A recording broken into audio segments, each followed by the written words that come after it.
నమస్కారం. Straight talk చర్చ కార్యక్రమానికి స్వాగతం.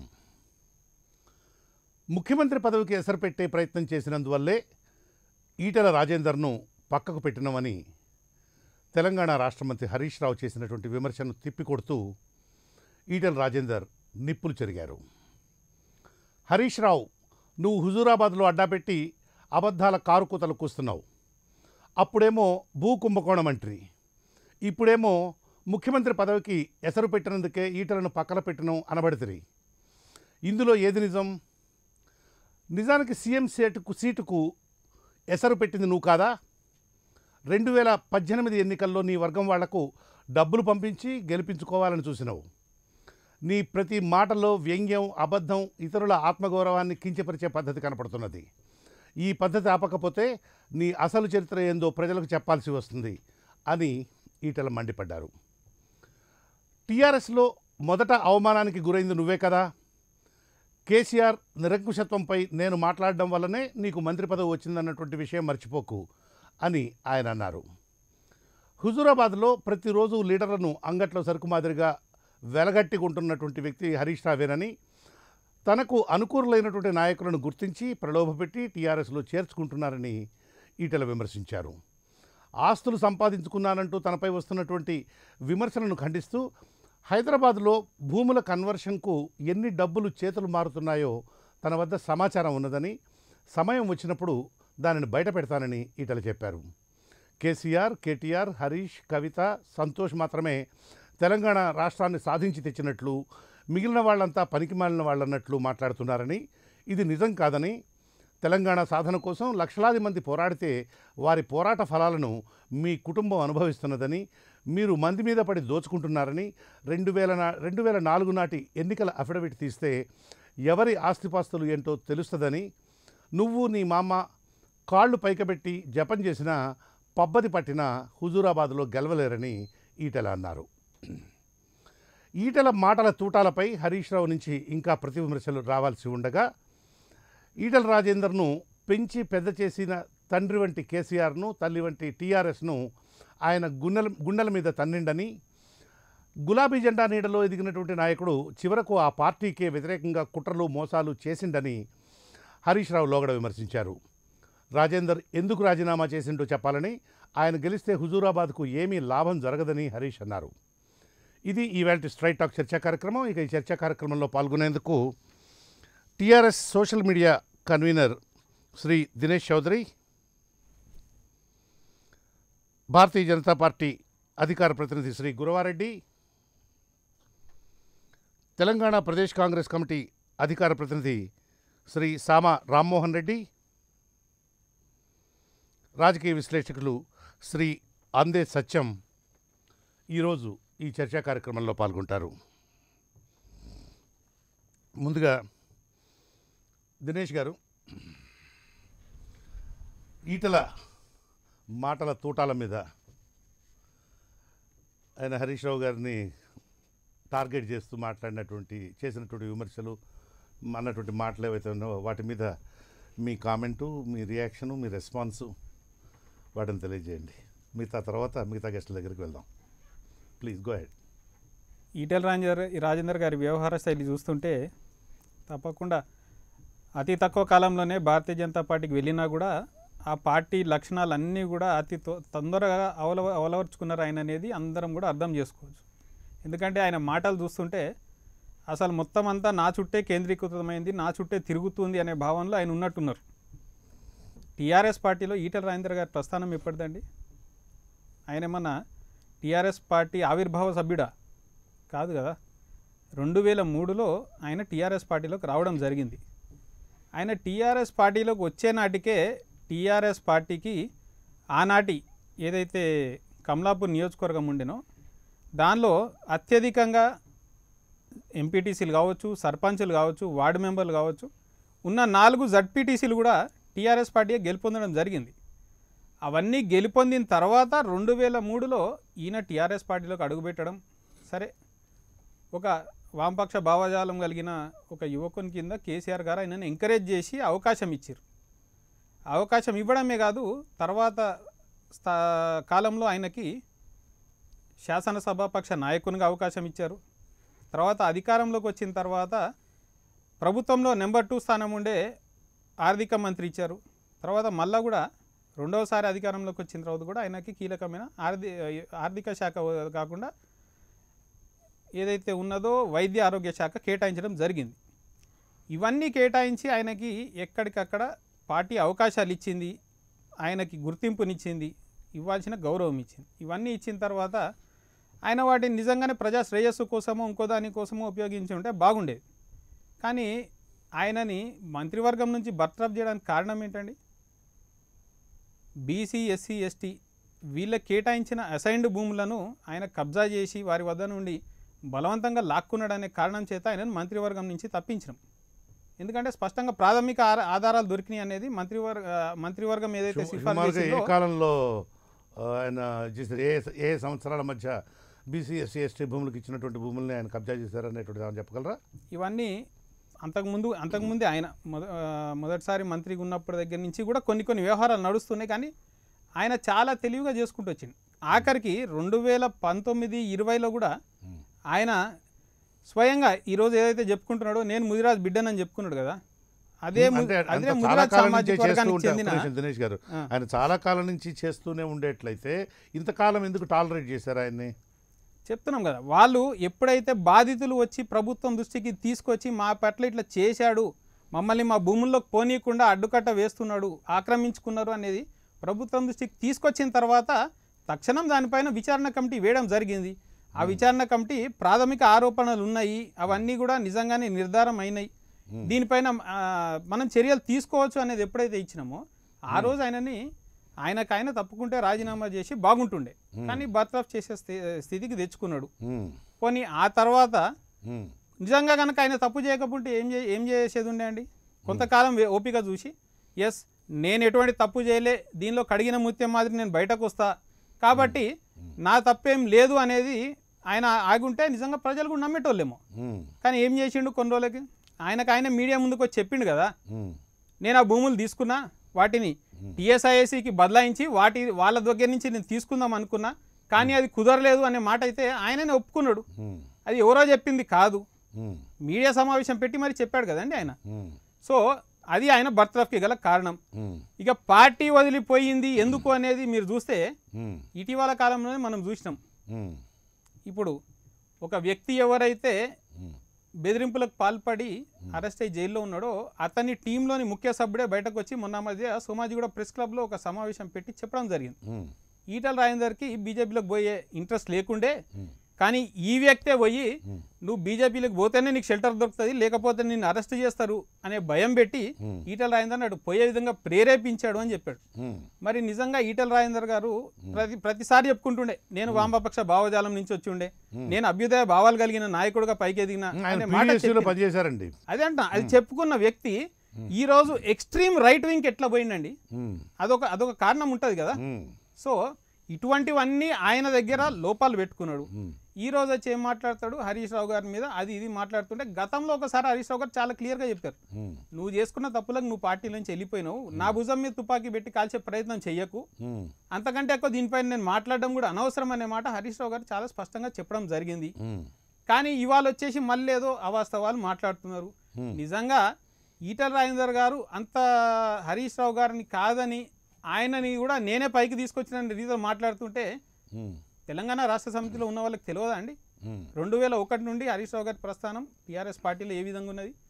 అందులో మళ్ళీ ఈయనేమంటాడు, హరీష్ రావు గారికి మంత్రి పదవి నా పుణ్యాన్ని వచ్చింది, నేను మాట్లాడబట్టే వచ్చిందనే మాట మాట్లాడిండు. ఆయనకు తెలియదు కొంతకాలం హరీష్ రావును దూరం పెట్టారు అనేటువంటిది, ఆయనకు మంత్రివర్గంలో ఏ స్థానం లేకుండా ఉన్నారు. కృష్ణప్రసాద్ గారు అదే సమయంలో కృష్ణమోహన్ గారు మీరు ఒకటి గుర్తుంచుకోవాలి, ఆ సమయంలో కేటీఆర్ గారు కూడా మంత్రిగా లేరు, ఇంకొంతమంది కూడా మంత్రివర్గంలో లేరు. అంత మాత్రం చేత వాళ్ళందరికీ ఈటల రాజేందర్ మాట్లాడబట్టుకొచ్చింది అండి. ముఖ్యమంత్రి గారి విచక్షణ ఏ సమయంలో ఎప్పుడు మంత్రివర్గ విస్తరణ చేయాలి, ఎవరెవరికి స్థానం కల్పించాలి అనేది అది it's a prerogative of the chief minister. దాన్ని రీతిలో ఆయన పెట్టుకుని ఆయన చేయడం జరిగింది. దానికి నేను చెప్పబట్టుకే చేసిర్రు అనే మాట మాట్లాడితే అంతకంటే హాస్యాస్పదమైన విషయం ఉంటుందా ఇంకోటేమైనా? కాబట్టి ఈటల రాజేందర్ అసలు విషయాన్ని చెప్పలే, ఇంతకు సీఎం పదవికి ఎసరు పెట్టాడు ఈయన హరీష్ రావు. హరీష్ రావు గారు చేశారో లేదో కానీ ఈటెల రాజేందర్ గారు చేసిన విషయాలు చాలా స్పష్టంగా ఉన్నాయండి. ఏంటి సీఎం పదవికి ఎసరు పెట్టే ప్రయత్నం చేశారా? తప్పకుండా చేశాడు. ఇప్పుడు ఒకటి కృష్ణమోహన్ గారు ఇంటెలిజెన్స్ రిపోర్ట్లు ఉన్నాయి. గన్మెన్లను అధికారిక డ్రైవర్లను వదిలేసి అర్ధరాత్రి పూట మాయమైన మంత్రి ఎవరు అనేది ప్రధానంగా పేపర్లలో వచ్చింది ఒక 2 సార్లు. ఆ మంత్రి ఎవరు అనేది మీకు అందరికీ తెలుసు. ఇప్పుడు ఈటెల రాజేందర్ గారికి ఏం అవసరం అండి? మీడియా కడితే మీరు చెప్తే తెలుస్తుంది, మాకు తెలుస్తుంది. పేపర్లకు వచ్చింది. నేను చెప్పేది ప్రధాన శీర్షికలు. నేను చెప్పేది ఏదో ఎక్కడో 4వ పేపర్లో 5వ పేపర్లో చిన్న కాలంలో వచ్చింది కాదు, ఫ్రంట్ పేజ్కి వచ్చినాయి. ఎవరా మంత్రి అర్ధరాత్రి పూట గన్మెన్లను డ్రైవర్లన్నీ వదిలేసి వెళ్తుంటే మినిస్టర్ మిస్సింగ్ అనేది అర్ధరాత్రి పూట కలకలం జరుగుతుంది. సీఎం పదవికి ఎసరు పెట్టే ప్రయత్నం ఏమైనా చేశాడా? తప్పకుండా. ఎవరు? ఈటెల రాజేందర్. ఈయన ఎవరెవరైతే ఈటెల రాజేందర్ ఆరోపించినట్లుగా హరీష్ రావు చేశాడా? టీఆర్ఎస్ వ్యతిరేక శక్తులు ఎవరున్నారో వాళ్ళందరితో ఈటెల రాజేందర్ గారు గూడపుటాన్ని జరుపుతుండే. అవన్నీ కూడా మొన్న తెలుస్తుంది కదా. అంటే ఈ ఈయన భూములు ఆక్రమించాడు అనేటువంటి విషయం బాధితులందరూ వచ్చి చెప్పినాక ఈయన సీఎం పదవి కోసం గూడుపుటాన్ని చేశాడని తెలిసింది మీకు, అంతేనా? ఇప్పుడు ఎప్పుడెప్పుడు తెలిసాయో చెప్పండి కృష్ణమోహన్ గారు. ఒకటి, బాధితులు ప్రభుత్వం ముందుకొచ్చి వాళ్ళు ఫిర్యాదు చేస్తే లిఖితపూర్వకంగా తెలిసింది, మాకు తెలిసింది. అవును. దానికి ముందే ఈయన ఎట్లయితే ఇది చేస్తున్నాడో ఆ చర్యలన్నీ కూడా తెలుస్తాయి కదా. ఆ మంత్రి ఎందుకు వెళ్ళాడు ఏందనేది. అంటే ఆయన తీసేయడానికి ఏది కారణం ఈ రెండిట్లో? తప్పకుండా భూములు ఆక్రమించిండు కదండి. అసైన్డ్ భూముల ఆక్రమణ నేరం మంత్రివర్గం నుంచి బర్తరఫ్ చేయడానికి కారణం అది. ఆ కారణం అట్లా కాదు. సీఎం పదవికి ఎసరు పెట్టిన కారణంగా ఆయన బర్తరఫ్ చేశారా, లేక భూముల ఆక్రమించారనేటువంటి దాంతో ఆయన బర్తరఫ్ చేశారు? ఈ రెండిట్లో ఏ కారణం వల్ల ఆయన బర్తరఫ్ చేశారో కొంచెం వివరంగా చెప్తే బాగుంటుంది. మొట్టమొదటిగా చాలా క్లియర్గా చెప్తున్నాం మళ్ళొకసారి. అధికార దుర్వినియోగానికి పాల్పడి పేద బడుగు బలహీన వర్గాలకు చెందిన అసైన్డ్ భూములను అక్రమంగా కబ్జా చేసి వాళ్ళ పట్ల దౌర్జన్యపూరితంగా వ్యవహరించినందుకు దానిపైన ఒక ఎంక్వైరీ కమిటీ వేయడం, ఆ ఎంక్వైరీ కమిటీ ఒక రిపోర్ట్ ఇవ్వడం, ప్రాథమికంగా ఆధారాలు ఉన్నాయి, తదుపరి చర్యలు తీసుకోవచ్చు అనే రిపోర్ట్ వచ్చిన తర్వాతనే బర్తరఫ్ చేసినాం. ఆరోపణ రాంగం చేయలేదండి. మంత్రిమండలి కమిటీనా లేకపోతే ఆఫీసర్ది? ఆ జిల్లా కలెక్టర్ దగ్గర నుంచి రెవెన్యూ అధికారులు అందరినీ కలిపి వేసిన కమిటీ అది. ఆ నివేదిక వచ్చినది. దాని ద్వారా ఆధారంగా ఆయన బర్తరఫ్ చేసినాం. సరే, తర్వాత ఆయన టీఆర్ఎస్ పార్టీ ఎమ్మెల్యేగానే కొనసాగిండు. దాన్ని మేమేం కాదనిలే కదా. నిజాలు తెలిసిన తర్వాత మిగిలిందంతా కూడా చూస్తాం అనేసి మేము వేచి చూసినాం. ఆయనకే ఓపిక లేకుండే కదా. ఆయనకు తెలుసు నిజాలు బయటపడితే ఇవాళ కాకపోతే రేపు అక్కడి నుంచి కూడా తొలగిస్తారు అని తెలిసే ఆయనకైనా బీజేపీ పంచం చేరిండి పోయి. కాబట్టి ఇది ఆయన చేసుకున్న స్వయంకృతాపరాధం. దాన్ని ఎవరి మీదనో నెట్టి ఇంకోటేదో మాట్లాడాలని చూస్తే దాని పర్యవసానం బీజేపీలో చేరడంతో ఇంత పెద్ద ఇష్యూ అయిపోలే. ఇన్ని డబ్బులు ఖర్చు పెట్టడము, ఇంత ప్రచారము, ఇంత గోల, చాలా లొల్లిగాలే. అది ఆయన చేసుకున్నది. ఇప్పుడు ఒకటి, మీరు ఎవరినైనా అడగండి ఒక్క నిమిషము. హుజూరాబాద్ నియోజకవర్గంలో ఈటెల రాజేందర్ అనే వ్యక్తి ఏ రోజైనా ₹1 తీసి ఖర్చు పెట్టిండా ఎలక్షన్ కోసం అనేది మీరు అడగండి. ఎందుకంటే టీఆర్ఎస్ పార్టీ తెలంగాణ వాదం అక్కడ బలంగా ఉండడంతో ఈయనకి ఏ రోజు అవసరం రాలే. మరి ఈ రోజు ఎందుకో తీసుకెళ్లి గోడ గడియారాలు, పట్టు చీరలు, కుట్టు మిషన్లు, గ్రైండర్లు, ఫోనులు, ఆఖరికి వెండి బరిణలు, ఇంకా చెప్పాలంటే ఒక విషయం అయితే దారుణం అండి. ఈయన ఆరోగ్య మంత్రిగా ఉండగా కరోనా వచ్చిన రోజు లేదు, మాకు అవన్నీ అవసరం లేదు. ప్రజలు అక్కడ మా వింటున్నారు. మేము ఏదున్నా అభివృద్ధి, మేము చేస్తున్న సంక్షేమ పథకాల మీద పోతున్నామండి ఎలక్షన్స్ కి. ఈటెల రాజేందర్ గారు వీటిని నమ్ముకుని పోతున్నాడు. మీరు అందరు చూస్తున్నారు. గురారెడ్డి గారు వస్తున్నా మీ దగ్గరికి. ఆగాలి గురారెడ్డి గారు, మీకు కూడా టైం. ఒక్క నిమిషం బ్రదర్, నేను మీకు కూడా సరైన సమయం ఇస్తాను. Don't worry about that. ఎందుకంటే ప్రజలకు అన్ని తెలవాలి కదా, వారేం చెప్పదలుచుకో. ఒక్క నిమిషం కొంచెం సహనం పాటించాలి. గురారెడ్డి గారు అరవకండి దయచేసి. గురారెడ్డి గారు దయచేసి ఆయన ఏం చెప్పదలుచుకున్నారో ఆయనకు అవకాశం ఇవ్వాలా? గురారెడ్డి గారు దయచేసి ఆగాలి. అసలు నీ పార్టీ తెలంగాణకి ఏం చేసిందో చెప్పే ముఖం ఉన్నదా నీకు? ఆగాలి. ఎందుకు గురారెడ్డి గారు ఈ పార్టీ తెలంగాణకి ఏం చేసిందో ముఖం చెప్పే ఉందా దినేష్ గారు నీకు? చిన్నవాడు ఇక్కడ హరీష్ రావు ఎందుకు కొంటున్నారు మరి? కోటి రూపాయలు పెట్టి. ఒక- లక్షల కోట్లు ఎందుకు next మీకే ఇస్తున్నారు? ఇస్తున్నాను. 2,000 కోట్ల రూపాయలు ఎవరా? ఎందుకు ఇయ్యాలి? అది తెలుస్తూనే ఉన్నది. దేని గడియారాలు కోసం ఎవరు ఎవరు ఎవరు పగలు చేశారు? పట్టించుకుంటారు, ఎవరు అందరూ దినేష్ కూడా గారు పగలు ప్లీజ్ పట్టించుకుంటారు. Respect my word please. No, no. Guruvareddy We గారు have ఒక్క to నిమిషం maintain some ఒక్క decorum నిమిషం. అండి. గురువారెడ్డి గారు 15-20 మినిట్స్ ఏం మాట్లాడతారండి? ఈ టైం అంతా వేస్ట్ అయిపోతుంది ఇక్కడ. దీనికోసం చర్చ కూడా పెట్టింది. అవును సార్ మనకేం పర్వాలేదు, గంటన్నరకు పైగా టైం ఉంది, మనకేం పర్వాలేదు. మీకు కూడా సావకాశంగా టైం ఇస్తాను. తొల్లంతా సోది చెప్పకుండా అయ్యో అరే, ఆయన నాకు చెప్పదలుచుకున్నా ఆయన నీకు చెప్పని ముఖం సార్ లేదు, తెలంగాణకి ఏం చేసినావు దయచేసి చెప్పేది. please, please, నువ్వు please. మాట్లాడుతున్నావు అయిడా. Please please please please please ఏయ్ ఏయ్, ప్లీజ్ ప్లీజ్ ప్లీజ్ ఎట్లా ఉరికిస్తామో చూడు. హుజరాబాద్ ఏంది ఉరికిచ్చేది నువ్వు? ఉరికిస్తామో చూడు. ఏంది నువ్వు తెలుస్తుంది ఉరికిచ్చేది? ప్రజలందరికీ. ఏడ ఉరికిస్తావు? దినేష్ డిపాజిట్లు కోల్పోయి రాష్ట్రంలో దిక్కు లేకుండా తిరుగుతున్నావు. నువ్వు కూడా మాట్లాడతావా? దినేష్, తెలంగాణకు ఒక్క రూపాయి మేలు చేయ నువ్వు మాట్లాడతావా? దినేష్ దయచేసి నా మాట నువ్వా వినండి. ఏం మాట్లాడతావు? దినేష్ దయచేసి నా మాట పోనీ, వినండి. he has to have some నేను respect.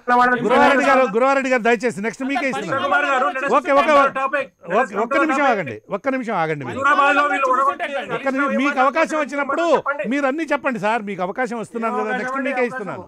నెక్స్ట్ మీకే ఇస్తున్నాను. నెక్స్ట్ మీకే ఇస్తున్నాను. మీకు ఇస్తుంది. వాళ్ళు చెప్పుకునేది ఏమీ లేదు. ఓకే వాళ్ళు ఏ ఇష్యూ మీద పోవాలో తెలియదు. వాళ్ళు తెలంగాణకు ఒక్క మేలు చేసింది లేదు. Dinesh brother please. Brain wash అనేది ఏం తెలుసు TRS? ఏం మాట్లాడతారండి అతను? ఒక్క నిమిషం గురువారెడ్డి గారు ఏం దయచేసి మాట్లాడుతున్నావు? ఆగండి. ఏయ్, No, ఏం no. మాట్లాడుతున్నావు? దినేష్ ఏం గారు మాట్లాడుతున్నావు? దినేష్ హుజరాబాద్ లోనే తిరుగుతున్నాం, హుజరాబాద్ లోనే చూస్తున్నాం నీ సంగతి ఏందో. తిరుగుతున్నాడా? దినేష్ ప్లీజ్ తిరుగుతున్నా, తెలుసు, ప్లీజ్ తెలుసు ప్లీజ్ నాకు. ప్లీజ్. ఆడది తెలుస్తున్నది అక్కడ ఏం తెలుస్తుందో? అదే తెలుస్తూనే ఉంది. గురువారెడ్డి గారు సభ్యత ఎవడు కాదు. అసహనానికి పాల్పడుతుందో దినేష్ తెలుస్తూనే గారు ఉంది. ప్లీజ్ ప్లీజ్ ప్లీజ్ మీరు రెస్పాండ్ కాకండి. నేను లేదు కృష్ణకుమార్ అన్న, నీకు ఏదో మీకే- డిస్కషన్ పెట్టకండి. ఉండండి Let ఉండండి. us come to the topic. We are coming to the topic. Please have some patience please.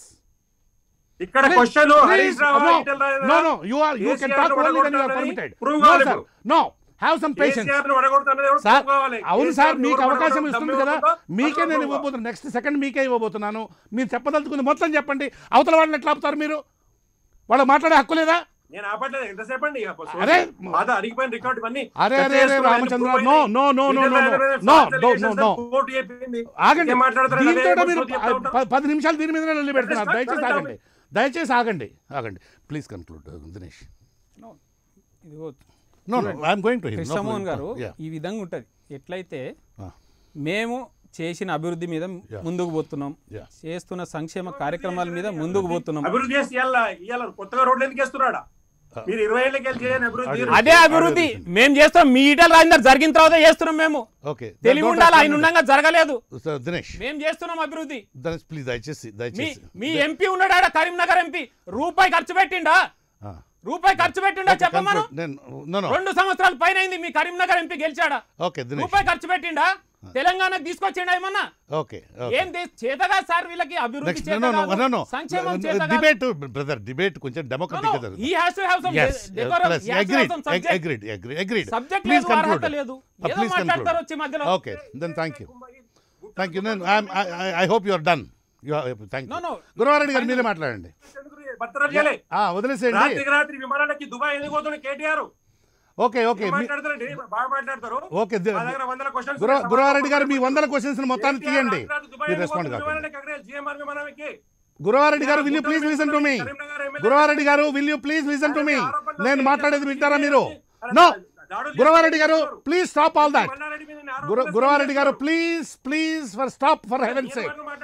మీకే అవకాశం ఇచ్చాను, మీరు మాట్లాడండి. ఇప్పుడు మీకే అవకాశం ఇచ్చాను. మీరు don't respond. Please don't respond. Casting aspirations on other ministers also. No, I have to wait. respond అండి. Please wait.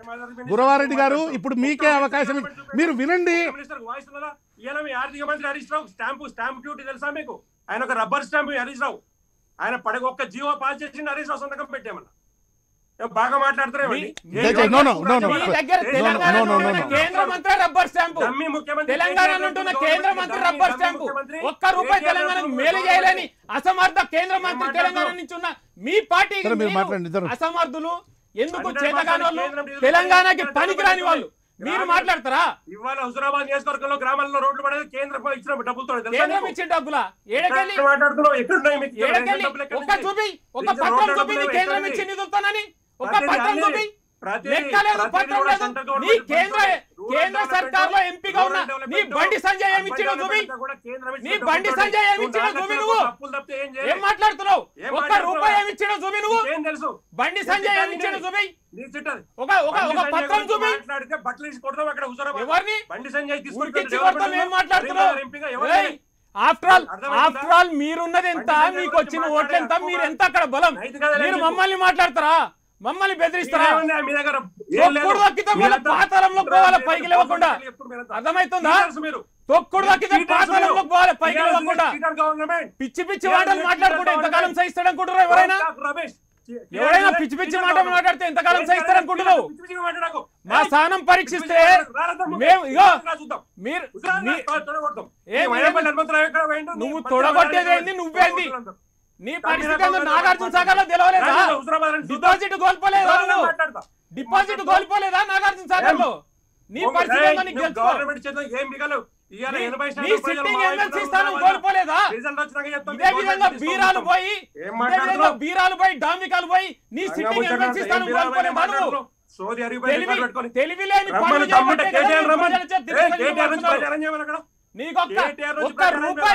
ఒక్క రూపాయి ఏమన్నా మీరు తెలంగాణకు అధికంగా ఇచ్చిర్రా? ఒక్కటన్నా చెప్పు. ధైర్యం ఉంటే బీజేపీ లేకుండా కిషన్ రెడ్డి లేకుండా తెలంగాణ వచ్చేది కాదు. కిషన్ రెడ్డి రాజీనామా తెలంగాణ కోసం మాట్లాడేది. తెలంగాణ కోసం కిషన్ రెడ్డి రాజీనామా చేయలే. నువ్వేందా మాట్లాడేది? బీజేపీ లేకుండా కిషన్ రెడ్డి ఒక్క రూపాయి తీసుకొచ్చిండా? తెలంగాణకు విభజన హామీలు ఏదైనా సాధించగలిగిండా? తెలంగాణకు విభజన హామీలు ఏమైనా సాధించగలిగిండా కిషన్ రెడ్డి? మొత్తం టీడీపీ కాంగ్రెస్ కొనుక్కొని గవర్నమెంట్ నడుపుతావు నువ్వు. ఎందుకంటే భయం నీకు? మాకున్న ప్రగతి భవన్ తెలుసా నీకు? నీకు ప్రగతి భవన్ 88 ఎమ్మెల్యేలు మాకున్నారు. ఎవరిని కొనాల్సిన అవసరం లే. తెలంగాణ అభివృద్ధి కోసం వాళ్ళు వచ్చారు. అందుకని ఏది పడితే అది మాట్లాడకు. తెలంగాణకి విభజన హామీలు ఏమన్నాయి అది చెప్పు. తెలంగాణకు ఐడిఐఆర్ ఏం చేసిర్రు? కాజీపేట్ కోచ్ ఫ్యాక్టరీ ఏం చేసిర్రు? బయ్యారం ఉక్కు ఫ్యాక్టరీ ఏం చేసిర్రు? ట్రైబల్ యూనివర్సిటీ ఏం చేసిర్రు? మేము అడుగుతున్న ఫార్మసిటిక్ నిధులు ఏం చేసిర్రు? మేము అడుగుతున్న టెక్స్టైల్ పార్టీ నిధులు ఏం చేసిర్రు? మేము అడుగుతున్న ఎయిమ్స్ నిధులు ఏం చేసిర్రు? ఏ ఒక్కటి ఇవ్వాలని దద్దమ్మలు చౌటలు మీరు మాట్లాడతారా? మీరు మాట్లాడతారా? స్వయంగా నీతి ఆయోగ్ సిఫార్సు చేసింది మిషన్ భగీరథ, మిషన్ కాకతీయకి 24,500 కోట్లు కేటాయించాలి. ఒక్క రూపాయి కేటాయించని దద్దమ్మలు మీరు మాట్లాడతారా? తెలంగాణ విషయంలో టీఆర్ఎస్ పార్టీ కోసం చేస్తారా మీరు? నీ ప్రాజెక్టులన్నీ స్కామ్లే. నీ ప్రాజెక్టులు మొత్తం కేంద్రంలో గుడ్డిగురం పండు పంపుతురా మీరు? మరవన్నీ మాట్లాడడానికి కేంద్రంలో గుడ్డిగురం పండు పంపుతురా మీరు మాట్లాడడానికి? పార్లమెంట్ లో మంత్రులు సమాధానం ఇవ్వలేదా? ఎటువంటి అవకతవకలు జరగలేదని? రాత్రిపూట పార్లమెంట్ లో నీ మంత్రులు సమాధానం ఇవ్వలేదా? ఎటువంటి అవకతవకలు జరగలేదని? పార్లమెంట్ లో నీ మంత్రులు సమాధానం ఇవ్వలేదా? ఎటువంటి అవకతవకలు జరగలేదని?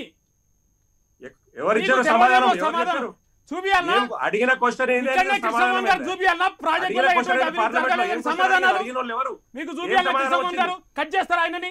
అవకతవకలు జరగలేదు.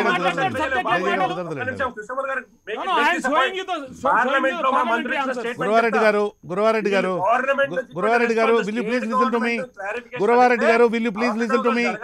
గురవారెడ్డి గారు will you please listen to me? Gurava Reddy గారు సెంట్రల్ గవర్నమెంట్ సర్టిఫై చేయలే. స్టేట్ గవర్నమెంట్ ఎక్స్ప్లెనేషన్ అడిగితే అవకతవకల మీద అవకతవకలు ఏం జరగలేదు అని వాళ్ళు ఎక్స్ప్లెనేషన్ ఇచ్చిర్రు అని చెప్పిండు. రికార్డు లేని పార్లమెంట్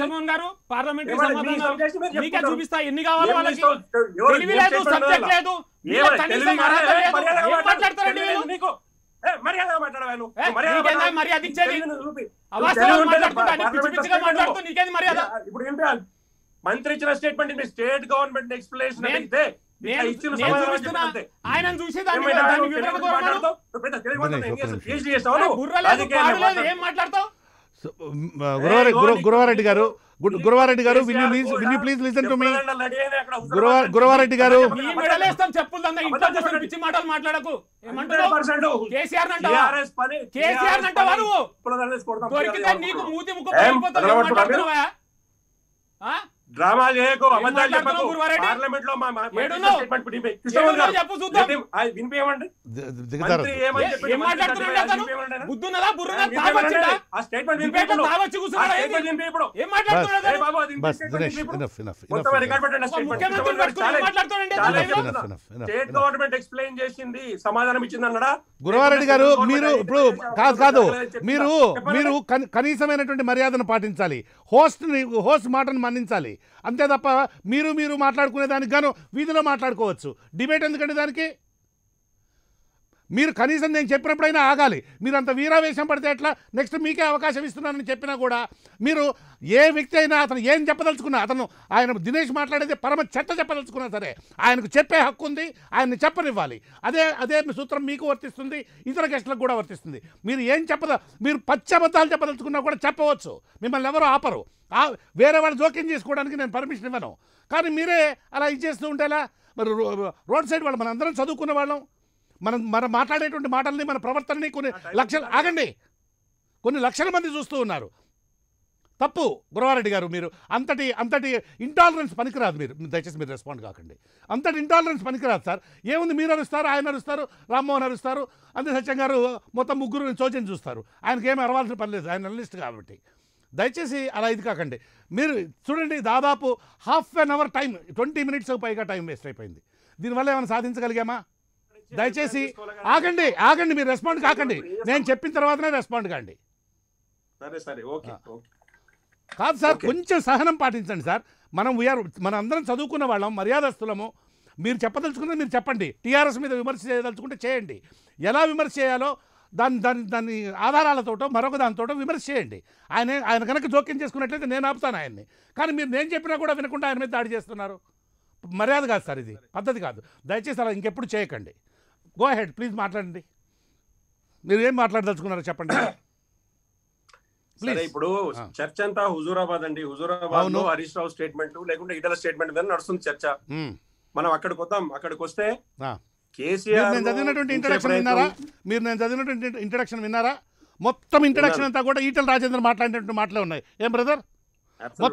మొత్తం ఈటల రాజేంద్ర మాట్లాడినటువంటి మాటలే ఉన్నాయి. నిజానికి టీఆర్ఎస్ వాళ్ళు నన్ను అపార్థం చేసుకుంటారేమో అనే బెరుగు కూడా నాకు ఉండింది. కానీ ఆయన అపార్థం చేసుకోలేదు. సో దాన్ని ఏమంటారు, కొంచెం నిగ్రహం, కొంచెం సంయమనం పాటించాలి సార్. మరీ అంత అడ్డగోలుగా ఎగబడితే ఎట్లా చెప్పండి? Yes, go ahead, please go head.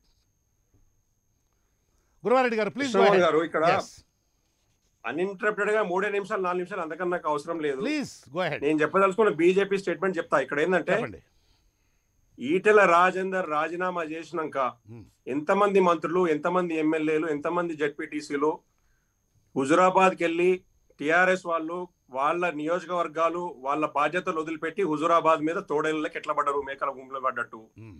దాని అవసరం ఎందుకు వచ్చింది? ఈటెల రాజేందర్ అనామకుడే, ద్రోహే, దళితుల భూమి ఆక్రమించుకున్నోడే, ప్రజల దృష్టిలో దోషే అని కేటీఆర్ ప్రూవ్ చేయదలుచుకుంటే చెప్పవలసిన పద్ధతి చాలా ఉన్నది. 100 మంది 1000 మంది కార్యకర్తలు లక్షల రూపాయలు, కోట్ల రూపాయలు తీసుకెళ్లి అక్కడ ఎందుకు గుప్పిస్తున్నారు? ఇవాళ 20 సంవత్సరాల నుంచి ఈ రోడ్డు కావాలి, ఆ రోడ్డు కావాలని అడిగినప్పుడు జరగని డెవలప్మెంట్ ఈటెల రాజేందర్ రాజీనామా చేసినాక రోడ్ల డెవలప్మెంట్ ఎట్లయితుంది? ఈటెల రాజేందర్ రాజీనామా చేసినాక వేరే దళిత బంధు ఎలా వచ్చింది? దళిత బంధు ఎక్కడి నుంచి వచ్చింది? దళిత బంధు 2000 కోట్ల రూపాయలు. ఇప్పుడు ఈయన చిత్తశుద్ధి ఉంటే 2014 ఎలక్షన్ మేనిఫెస్టోలో దళితులకు ఏదైతే ముఖ్యమంత్రిని చేస్తా అని, మన కుటుంబానికి 3 ఎకరాలు ఇస్తారని ఏదైతే ప్రామిస్ చేసినో 7 సంవత్సరాల నుంచి గుర్తుకు రాని దళితులు ఇవాళ సడన్ గా హుజూరాబాద్ లో ఎందుకు గుర్తుకొచ్చిండ్రు?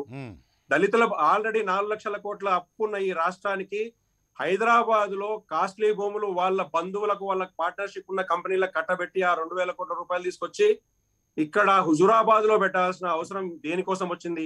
ఈటెల రాజేందర్ అంటే బెరుకు, ఆయన అంటే వణుకు, లేకపోతే ఇంత పెద్ద ఎత్తున ప్రజలను భ్రమపెట్టేది, మభ్యపెట్టి స్టేట్మెంట్లు, వాళ్ళకు సంబంధించిన 4 మీడియాలు కేవలము ఈటెల రాజేందర్ మాత్రమే టార్గెట్ చేసి ఎందుకు పనిచేస్తున్నాయి?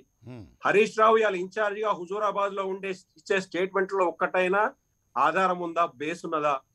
ఈయన ఈటెల రాజేందర్ గారు నిజంగానే ఆ రోజు కరీంనగర్ లో ఒక మీటింగ్ లో గులాబీ జెండాకు ఓనర్ల మేమే అని చెప్పిన స్టేట్మెంట్ తర్వాత ఈయనకు మంత్రి పదవి మళ్ళీ రాలేదా? అంతకన్నా ముందు హరీష్ రావుకు మంత్రి పదవి ఎందుకు ఇవ్వలేదు? కేటీఆర్ ను మంత్రి పదవిలో ఉంచని కేసీఆర్ ఒక భయంతో కొడుకును అల్లుని ఇద్దరిని మంత్రి పదవి తీసుకురావడానికి కారణమే ఈటెల రాజేందర్ ఇచ్చిన స్టేట్మెంట్. ఎందుకంటే ఈటెల రాజేందర్ 2003లో చేరినా, రెండోసారి చేరినా, ఈ మిత్రుడు చెప్పినట్టు తర్వాత చేరినా గానీ అక్కడ ప్రజలు తెలంగాణ సెంటిమెంట్, తెలంగాణ వాదన గట్టిగా ఉన్నప్పుడు అన్ని పార్టీలు ఒకటై పవర్ లో ఉన్న ఏ మంత్రికైనా, ఏ మినిస్టర్ అయినా, ఏ ఎమ్మెల్యే ఉన్నా, అది కాంగ్రెస్ వాళ్ళు కావచ్చు, పవర్ లో ఉన్న వాళ్ళు, గవర్నమెంట్ లో ఉన్న వాళ్ళకు ఆంధ్ర ప్రభుత్వం అనే ఒక దాంతో బ్యానర్ మీద ప్రభుత్వానికి వ్యతిరేకంగా ప్రజలందరూ కొట్లాడి ఓట్లేస్తే ఎవరైనా గెలిచిరు అక్కడ.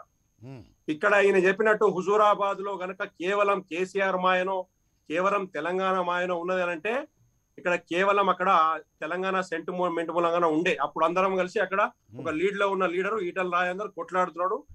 మంచి ఒక ఉద్యమకారుడు, ఒక మంచి బ్యాక్గ్రౌండ్ నుంచి వచ్చిండు అనే దాని మీద అందరు సపోర్ట్ చేశారు.